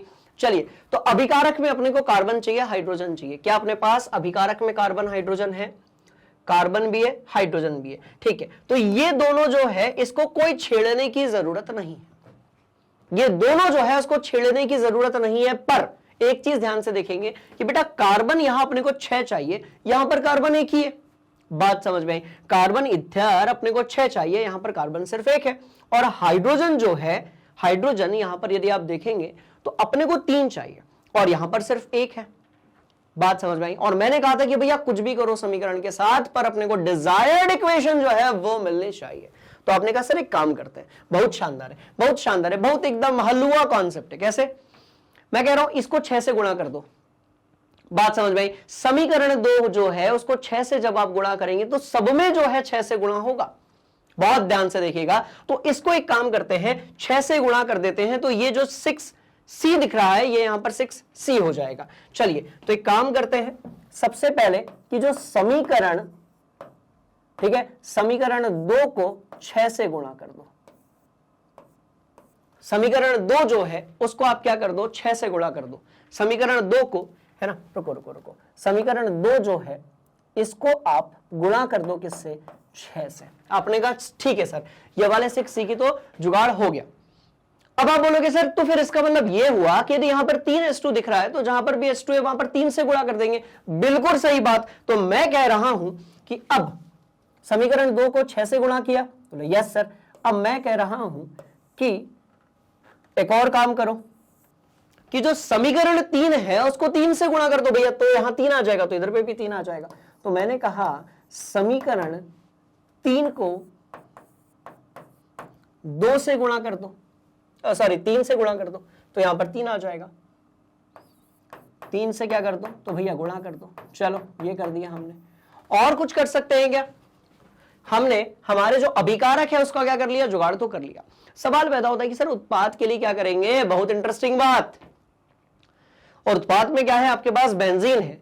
क्या यहां पर कहीं पर आपको उत्पाद में बेंजीन दिख रहा है? तो आपने कहा सर नहीं नहीं नहीं नहीं, बिल्कुल नहीं दिख रहा है सर। पर हमको एक जगह बेंजीन दिख रहा है और वहां पर जाकर हमारी जो नजरें हैं वो बिल्कुल कनेक्ट हो गई। हमने कहा एक काम करते हैं सर, इसको अपन पलट देते हैं। देखो यहां पर C6H6 है, यहां पर भी है, पर अभी ये किस में है? अभिकारक में। एक काम करते हैं, इसको अपन पलट देते हैं और फिर सबको जोड़ देते हैं। बात हो गई खत्म। और तीसरी इक्वेशन क्या होगी कि समीकरण एक को पलट दो। बात समझ में आई? समीकरण एक जो होगा उसको क्या कर दो? पलट दो और सबको आपस में क्या कर दो? जोड़ दो। तो समीकरण 2 में जो 6 से गुणा किया था प्लस, बहुत ध्यान से देखेंगे बेटा, प्लस समीकरण 3 को जो 3 से गुणा किया था प्लस समीकरण 1 को आपने जो पलटा था, इन सबको आपस में आप जोड़ दो, एकदम हीरो बन जाओ। ठीक, चलिए तो पहले तो मुझे क्या करना पड़ेगा? बहुत ध्यान से देखिएगा बेटा, देखो मुझे समीकरण 2 को 6 से गुणा करना पड़ेगा। तो इसको आप अपनी कॉपी में बढ़िया से नोट कर चुके हैं, नहीं किया तो स्क्रीनशॉट लेकर नोट कीजिए, क्योंकि अपन इधर पे ही करेंगे इस खेल को। ठीक है, चलो पक्का पक्का पक्का पक्का पक्का। ठीक है भैया, समीकरण 2 जो है उसको 6 से गुणा कर रहा हूं, बहुत ध्यान से देखेंगे, इसको जो है 6 से गुणा कर रहा हूं, तो हर चीज में 6 से गुणा हो जाएगा। ठीक है ना? तो समीकरण 2 को 6 से गुणा किया, 6 से गुणा किया, 6 से गुणा किया, तो इसकी जो ऊर्जा है उसमें भी अपन किससे गुणा कर देंगे भाई? 6 से गुणा कर देंगे। That's all. आपने कहा ओके गुरुजी, बढ़ते हैं आगे। समीकरण 3 जो है उसमें हमने 3 से गुणा किया। आपने कहा यह बात 3 से किया, ठीक है, तो यहां पर 3 आ जाएगा, एक को हटा देते हैं, 3 आ जाएगा, यहां पर भी 3 आ जाएगा, और इसको आप जो है 3 से गुणा कर दें, बात हो गई खत्म। बात कैसी हो गई? एकदम चकाचक और खत्म। चलो पक्का बोलो यस सर। और क्या करना है? इस वाले समीकरण को हमको रिवर्स करना है। ये वाला जो समीकरण है इसको हमको क्या करना है? तो भाई रिवर्स करना है। तो ठीक है, रिवर्स कर देंगे। ध्यान से देखना, यहां पर आपके पास CO2 था, H2O था, यहां पर आपके पास बेंजीन था, तो रुको, रिवर्स करना है ना उसको, तो रिवर्स करते हैं। कैसे? तो भाई CO2 प्लस H2O, CO2 के आगे कितना लगा हुआ है? तो आपने कहा sir sir sir sir sir 6 लगा है, H2 के आगे 3 लगा हुआ है, and this will turn into what? क्योंकि हम इसको रिवर्स कर रहे हैं। बड़ी इंटरेस्टिंग कहानी। तो ये बन रहा है C6H6 प्लस मेरे ख्याल से 15Y2O2 था। आपने कहा हाँ जी सर बिल्कुल सही बात है। और जब क्योंकि समीकरण को आपने रिवर्स किया है तो उसके अंदर की जो ऊर्जा होगी, एंथैल्पी में परिवर्तन होगा, उसको भी अब हम कैसा कर देंगे? रिवर्स कर देंगे। तो वहां पर जो है वो क्या आ जाएगा भाई? जो पॉजिटिव था that will turn into what? Sorry, जो नेगेटिव था that will turn into what? Positive. खत्म बात। बात समझ में आ गई? That's all. ये मिल गए। अब तीनों को आपको जो है जोड़ना है, सब कट पिट के बाहर आ जाएंगे, ये इक्वेशन आपको मिल जाएगी। अब यार तीनों को अपन जोड़ते हैं तो बहुत ध्यान से देखना क्या क्या कैंसिल आउट होगा, बहुत ध्यान से देखना बेटा, ठीक है, क्योंकि मैं तीनों को जोड़ूंगा, बहुत लंबी चौड़ी डेफिनेशन बनने वाली है, इक्वेशन बनने वाली है, इसलिए आप ध्यान से देखेंगे। देखो कितना दिख रहा है, कितना दिख रहा है, जल्दी बताओ। तो आपने कहा सर 6CO2 प्लस 3H2O। तो यदि मैं इस समीकरण को इससे जोड़ता हूं तो 6CO2 जो है उससे ये वाला कैंसिल आउट हो जाएगा, सबको अपन जोड़ देते हैं, ठीक है। इसको हटा दूं यहां से, इसको कहां लिखूंगा फिर मैं, इसको मैं ऊपर लिख लेता हूं, है ना, बड़ा सवाल था ये। 6C plus 3H2 and that gives what? C6H6। ये अपने को चाहिए। बात समझ में आ गई? ये इंफॉर्मेशन अपनी कॉपी में आपने नोट कर लिया है, इसको मैं यहां से हटा देता हूं और मैं सारे ऑप्शंस को एक साथ अब जोड़ देता हूं। क्लियर है कहानी? तो प्लीज इस वाले पार्ट को आप स्किप मत कीजिएगा, क्योंकि हमने इक्वेशंस को वहीं के वहीं पर क्या कर लिया है भाई, कैंसल आउट कर लिया है, इसलिए आप स्किप करेंगे तो दिक्कत हो जाएगी, है ना। स्किप नहीं करना है अपने को। चलो, वैसे भी नहीं करते हो आप लोग तो, खैर चलिए। अब मैं कह रहा हूं भाई मेरे पास क्या है, 6CO2 है, बोलो yes sir yes sir yes sir. इसको अपन उड़ाते हैं, ठीक है, इसको अपन तहस नहस कर देंगे, कोई दिक्कत वाली बात नहीं है। 6CO2 को उड़ाया हमने 6CO2 के साथ में, 3H2O को उड़ाया हमने 3H2O के साथ में, क्योंकि हम सबको आपस में क्या कर रहे हैं भाई, जोड़ रहे हैं ना। हम सबको आपस में क्या कर रहे हैं, जोड़ रहे हैं। बड़ी इंटरेस्टिंग कहानी, इसको जोड़ रहे हैं, इन सबको अपन आपस में क्या कर रहे हैं भाई, जोड़ रहे हैं। That's all. चलो, और कुछ उड़ने वाला है क्या क्या क्या क्या क्या? देखो इसको उड़ा नहीं सकते। 6O2 मुझे यहां दिख रहा है और 3/2 O2 मुझे यहां पर दिख रहा है। ओके, तो अब यदि आप ध्यान से देखेंगे तो आपको क्या क्या मिल रहा है, बहुत ध्यान से देखिएगा आपको क्या क्या मिल रहा है। तो उसको मैं इधर पे लिख देता हूं। मैंने कहा भैया 6C मिल रहा है प्लस 6O2 मिल रहा है, तो एक काम करते हैं O2 O2 को एक साथ लिख देंगे। 3H2 मिल रहा है प्लस 6O2 मिल रहा है प्लस 3/2 O2 मिल रहा है, and this will turn into what? C6 और H6 प्लस यहां पर क्या है? तो भैया 15/2 यहां पर O2 है, दैट्स ऑल। और आपको याद रखना है कि ये जो भी आंसर आएगा इनको भी आपस में जोड़ना है, तब जाकर इसके लिए विरचन की जो एंथैल्पी है वो क्या होगी? मिलेगी। बस खत्म खेल। इसके बाद में आपको एक जादू दिखाने वाला हूं, मस्त वाला, एक बढ़िया वाली मस्त वाली इंफॉर्मेशन देने वाला, ठीक है? तो ध्यान से देखेंगे बेटा, 6O2 और 3/2 O2 कितना हो जाएगा? तो आपको पता चलेगा कि सर 6 है, 3/2 है, तो ये 2 इधर आ जाएगा, 12 और 3 15/2। बात समझ में आ गई? इसका मतलब क्या हुआ? मजाक। कैसे? ये और ये जो है वो कैसा हो गया? कैंसल आउट हो गया। अब आपको सिर्फ क्या मिल रहा है? 6 कार्बन, 3 हाइड्रोजन के मॉलिक्यूल और साथ में आपको बेंजीन मिल रहा है। रिएक्शन कैसी हो गई? बैलेंस्ड। यही तो चाहिए था, यही तो अपने को चाहिए था। बड़ी इंटरेस्टिंग सी कहानी थी, तो यही तो अपने को चाहिए था। क्लियर? बोलो yes sir, yes sir, yes sir. तो यही चाहिए था। देखो सेम चीज अपने को चाहिए थी। अब ये वाला जो पार्ट है ना बेटा, इसको प्लीज अभी आप फिलहाल में कैलकुलेटर से कर लीजिएगा। इसको इससे गुणा, इसको इससे गुणा, और जो भी आएगा उसको इसके साथ जोड़ देना आप। क्योंकि देखो बहुत इंटरेस्टिंग बात है, क्योंकि यदि मैं पूरा का पूरा भी कैलकुलेशन करूंगा बहुत ज्यादा समय लग जाएगा और फिर अपन दूसरा क्वेश्चन नहीं कर पाएंगे, है ना? चलो नोट कर लो। तो जैसा मैंने यहां पर किया है, इन तीनों को भी आपस में जोड़कर देख लीजिएगा, जो भी आपका आएगा वो आंसर होगा, है ना? वो ये आंसर आ जाएगा। क्लियर है? बोलो यस सर। तो बस सबसे इंटरेस्टिंग बात यह है कि आपको सबसे पहले समीकरण दिए हैं, वेल एंड गुड। नहीं दिए हैं तो समीकरण बनाने पड़ेंगे, फिर थोड़ी सी प्रैक्टिस से दिमाग लगाना पड़ेगा और आपका आंसर जो है वो आ जाएगा। चलिए एक और सवाल हम करेंगे। इस बार जो है हमारी किस्मत थोड़ी सी अच्छी है, क्योंकि क्योंकि क्योंकि किस्मत तो हमारी हमेशा से अच्छी होती है। थोड़ी सी अपने को हेल्प मिल गई है कि भैया यहां पर समीकरण जो है ना वो भी दिया हुआ है, बिल्कुल घबराने वाली बात। चलो, ग्लूकोज के दहन की ऊष्मा निम्न आंकड़ों की सहायता से आपको ज्ञात करनी है। ग्लूकोज का दहन, क्या सवाल है? ग्लूकोज का दहन मतलब हमारे शरीर की हर एक कोशिकाओं के अंदर जब ऑक्सीकृत श्वसन होता है तब हम कहते हैं कि भैया ग्लूकोज का दहन हो रहा है। और समीकरण क्या होगा? तो भैया ये होगा समीकरण कि जो ग्लूकोज होता है वो ऑक्सीजन के साथ मिलता है, हमें मिलता है कार्बन डाइऑक्साइड और मिलता है जल, और साथ में हमें मिलती है बहुत सारी ऊष्मा, जो कि ऊर्जा बेसिकली, जो कि एटीपी के रूप में कैसी होती है? स्टोर होती है। मस्त वाली बात, ठीक है? चलो आ जाओ। तो बस हो गया ना खेल खत्म, हो गया खेल खत्म। ये ऑक्सीजन जो है वो श्वसन के थ्रू हीमोग्लोबिन लेकर जाता है हमारी प्रत्येक कोशिकाओं तक। कार्बन डाइऑक्साइड जो है वो प्लाज्मा में मिक्स होकर आती है, कहां तक? हमारे फेफड़े तक। उसके अंदर बहुत सारी कुपिकाएं होती है, उसके अंदर बहुत सारी बायोलॉजी होती है, जिसको अपन ने 10th क्लास में पढ़ा है, पर अभी हम बात करेंगे केमिस्ट्री की, ठीक है? चलिए, तो बस हो गई ना बात खत्म, आ जाओ। मैं कह रहा हूं भैया बस हो गई ना बात खत्म, आ जाओ ना। मस्त वाली ये बात है, ठीक है? यस सर, मस्त ही वाली बात। चलो, ये अपने को बनाना है, ये अपने को बनाना है। अब एक चीज दिमाग के अंदर एकदम सेट कर लो कि सर ये सारी इंफॉर्मेशन गिवन है। क्या क्या इंफॉर्मेशन गिवन है? बहुत ध्यान से देखिएगा। तो ग्रेफाइट के ऑक्सीकरण की इंफॉर्मेशन या बनने की इंफॉर्मेशन गिवन है। जल के बनने की यानी कि फॉर्मेशन विरचन की इंफॉर्मेशन गिवन है। ग्रेफाइट हाइड्रोजन और ऑक्सीजन के आपस में रिएक्शन करके ग्लूकोज बनाने की यानी कि ग्लूकोज के विरचन की, देखो FFF लिखा हुआ है, इसका मतलब क्या भैया? विरचन हो रहा है। किसका हो रहा है? तो आपने कहा सर पहले तो कार्बन डाइऑक्साइड का हो रहा है, जल का हो रहा है, और किसका हो रहा है? तो भाई ग्लूकोज का हो रहा है। That's all.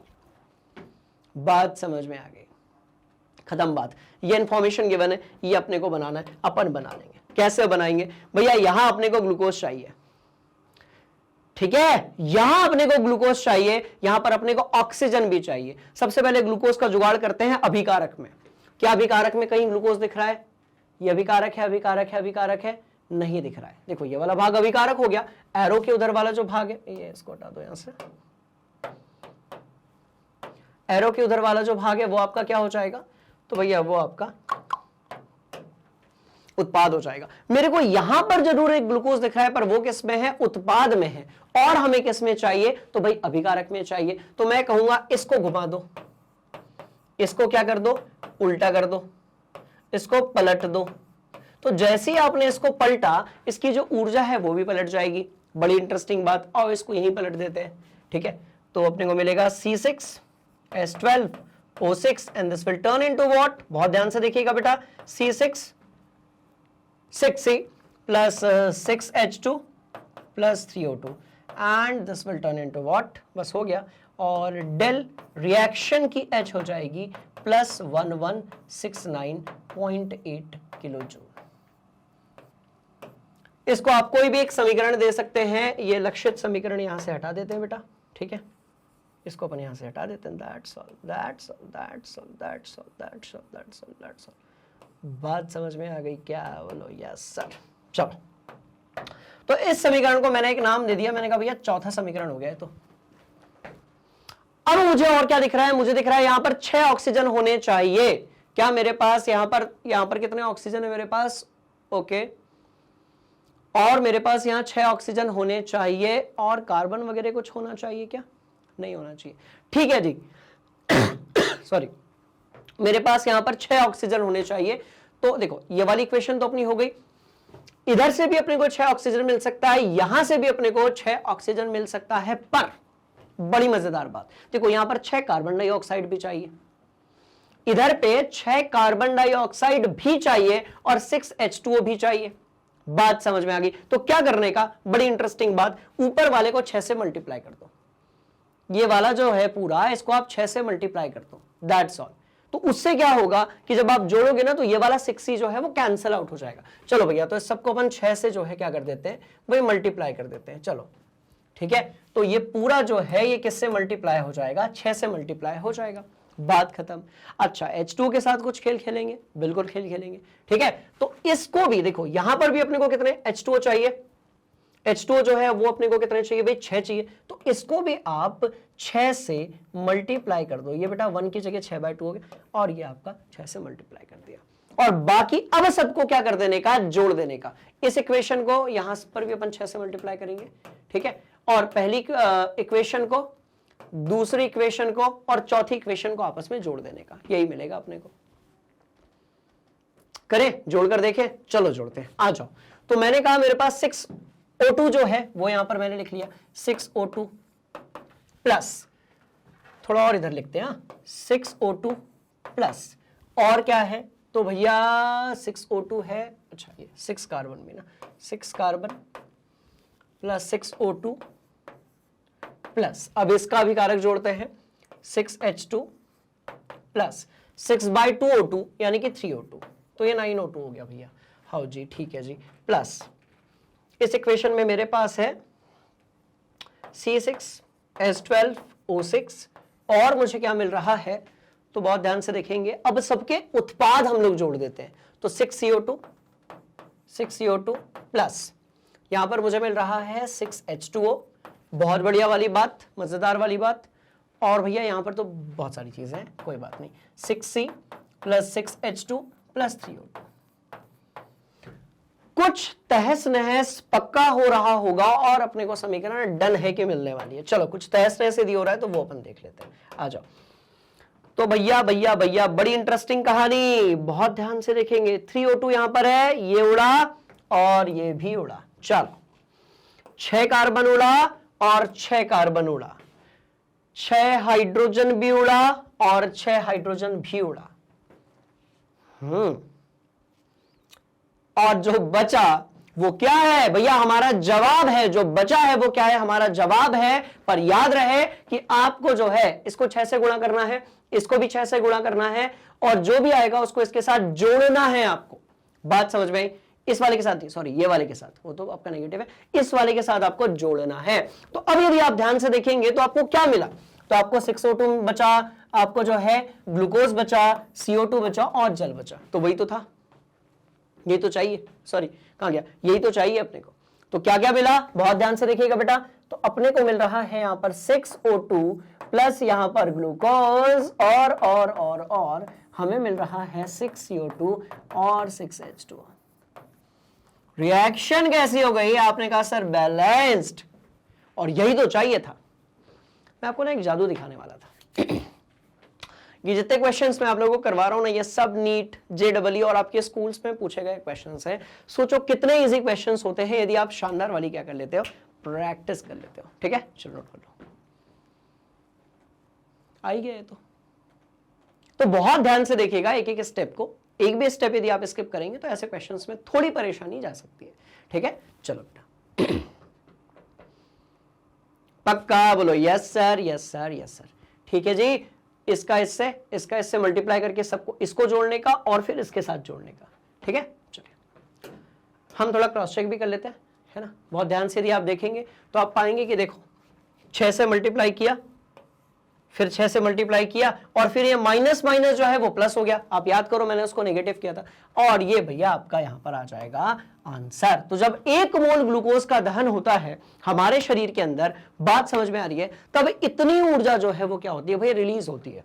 1 मोल ग्लूकोज के दहन पे इतनी ऊर्जा जो है वो कैसी होती है, तो मुक्त होती है। क्लियर है कहानी? बोलो yes sir, yes sir, yes sir. एक और तगड़ा वाला क्वेश्चन करेंगे और आगे बढ़ेंगे। चलो सवाल को देखना है और आपको जो है CH3OH की मानक विरचन एंथैल्पी ज्ञात करनी है।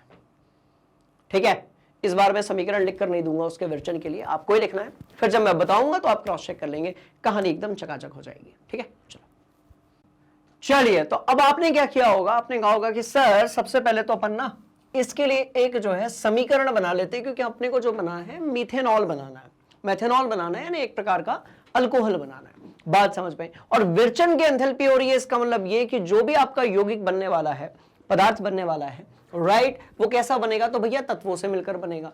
तो कार्बन, हाइड्रोजन, ऑक्सीजन मिलकर जो है इसका निर्माण करेंगे। चलो, तो हमें जो समीकरण चाहिए, ठीक है, हमें जो समीकरण चाहिए जिसके लिए हमें काम करना है, वो हो जाएगा आपका कार्बन प्लस वो हो जाएगा आपका हाइड्रोजन। और हाइड्रोजन कितने हैं, तो भैया 3 और 1 4 हैं, तो यहां 2 लगा दो, और ये 1/2 O2 हो जाएगा। काहे हो जाएगा, क्योंकि देखो सिंगल ऑक्सीजन है। बोलो यस सर। अब यदि आपके पास ऑक्सीजन जो है वही सिंगल है, राइट, बहुत ध्यान से देखिएगा, ऑक्सीजन जो है यदि वही सिंगल है तो आपको O2 में 1/2 आगे लगाना पड़ेगा, and this will turn into what, बहुत ध्यान से देखेंगे तो भैया ये इसमें परिवर्तित हो जाएगा। तो अब एक बात तो क्लियर हो गई कि इनमें कुछ भी ऐसा करो कि अभिकारक में ये सारे भाग आ जाए और उत्पाद में ये आ जाए।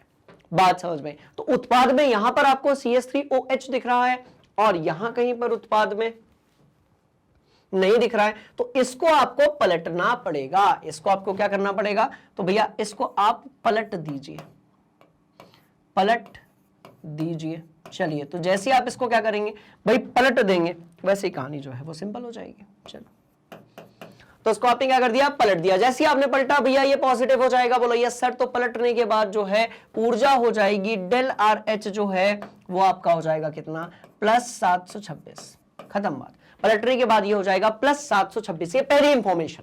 दूसरी इंफॉर्मेशन, हमें चाहिए कार्बन 2H2, हमें चाहिए यहां पर कार्बन और 2H2 और प्लस 1/2 O2।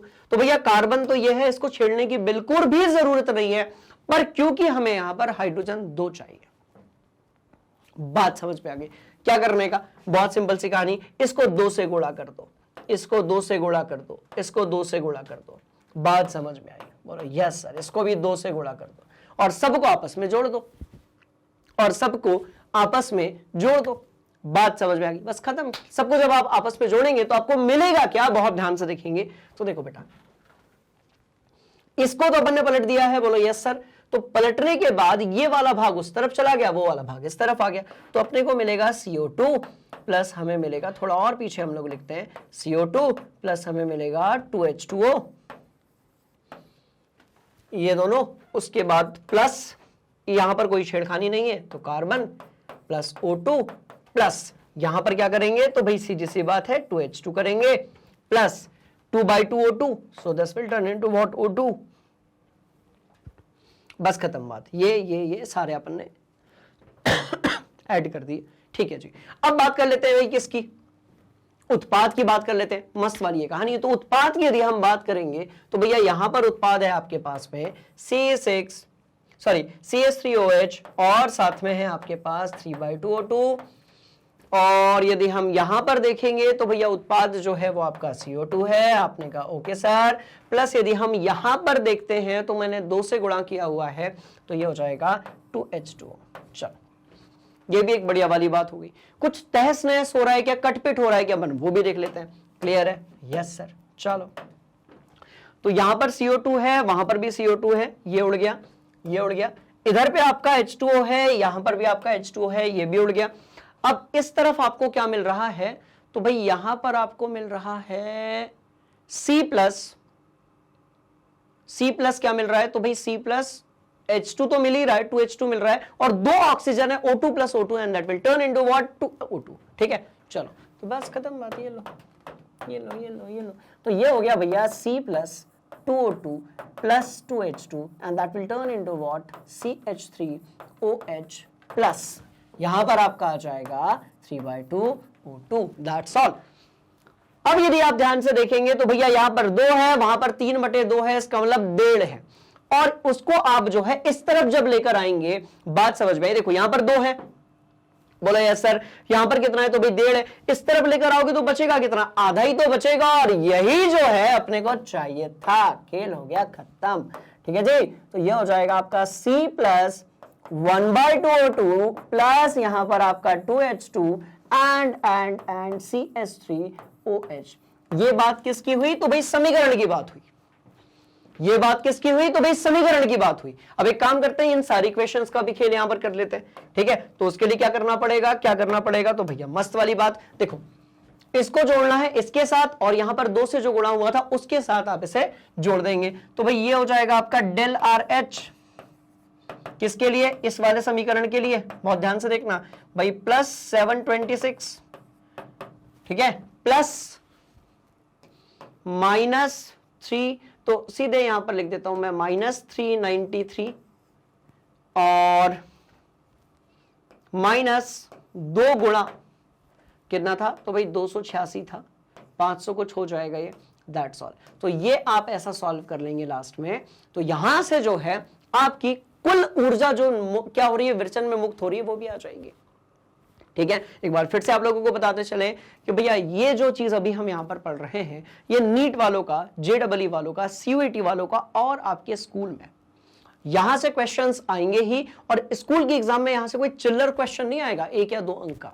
बात समझ में आ रही है? यहां से जो है बड़ा सवाल आएगा, मतलब कम से कम 3 से लेकर 5 अंकों का यहां से क्वेश्चन पूछा जाता है। तो बेटा इसको बहुत ध्यान से देखना है, बड़ा हॉट टॉपिक था ये। ठीक है, चलो तो यहां पर हमने इस पर्टिकुलर टॉपिक से बहुत सारे क्वेश्चंस कर, 1 मिनट स्क्रीनशॉट आप ले लेंगे प्लीज। ठीक है, चलो ये आपका आंसर आ जाएगा, अब कैलकुलेट कर लेना। ठीक है, चलो अब मेरी बात बहुत ध्यान से सुनेंगे। यहां पर हमने बहुत सारे क्वेश्चंस किए हैं पर फिजिकल केमिस्ट्री यानी कि न्यूमेरिकल वाली जो केमिस्ट्री होती है, वहां पर आपको बहुत सारे क्वेश्चंस की क्या करनी होती है भाई, प्रैक्टिस करनी होती है। आज हमने हेज़लॉ जो था वो भी कंप्लीट कर लिया। इसके बाद हम बात करेंगे बॉर्न-हिबर्ट साइकिल की, और ऐसे ही बहुत सारे क्वेश्चंस हम NCERT सॉल्यूशन में लगाएंगे, मोस्ट इंपॉर्टेंट क्वेश्चन में लगाएंगे और भी बहुत सारी चीजों में लगाएंगे। और उसके लिए आपको क्या करना पड़ेगा, इसके बाद के लेक्चर्स देखने पड़ेंगे। उसके लिए आपको क्या करना पड़ेगा, बहुत इंटरेस्टिंग कहानी आपको, देखो यूट्यूब पे तो देख ही रहे हो, पर मैं आपको बता दूं कि बिना ऐड देखे भी आप देख सकते हो। कैसे, तो भाई या तो आप प्ले स्टोर पे जाइए या फिर आप गूगल पे जाइए और सर्च कीजिए मैग्नेट ब्रेन्स। जैसे आप मैग्नेट ब्रेन्स ओपन करोगे, जो लिंक आएगी उस पर क्लिक करोगे तो इस तरीके से आपके सामने एक पेज होगा। यदि आप इंग्लिश मीडियम स्टूडेंट्स हैं, यहां पर जो है नर्सरी से लेकर कक्षा 12वीं तक, हिंदी मीडियम स्टूडेंट्स के लिए कक्षा 7वीं से लेकर कक्षा 12वीं तक। बात समझ में आ रही है? सब कुछ अवेलेबल है क्वालिटी कंटेंट के साथ में, वो भी बिल्कुल free of cost, as well as books और ई बुक्स की लिंक नीचे डिस्क्रिप्शन में गिवन है, वहां से आप एक्सेस कर सकते हो। बहुत बढ़िया तरीके से आज की क्लास आपको देखनी है। यदि कोई डाउट होता है कमेंट बॉक्स में आपको पूछना है, वहीं पर हम उसका सॉल्यूशन जो है वो प्रोवाइड कर देंगे। घबराने की कोई जरूरत नहीं है। मैग्नेट ब्रेन्स हिंदी मीडियम हमेशा आप लोगों के साथ है। हम मिलने वाले हैं अगली क्लास में। तब तक के लिए लाइक कीजिए, शेयर कीजिए और सब्सक्राइब तो आपने कर ही दिया होगा। Thank you so much. जय हिंद।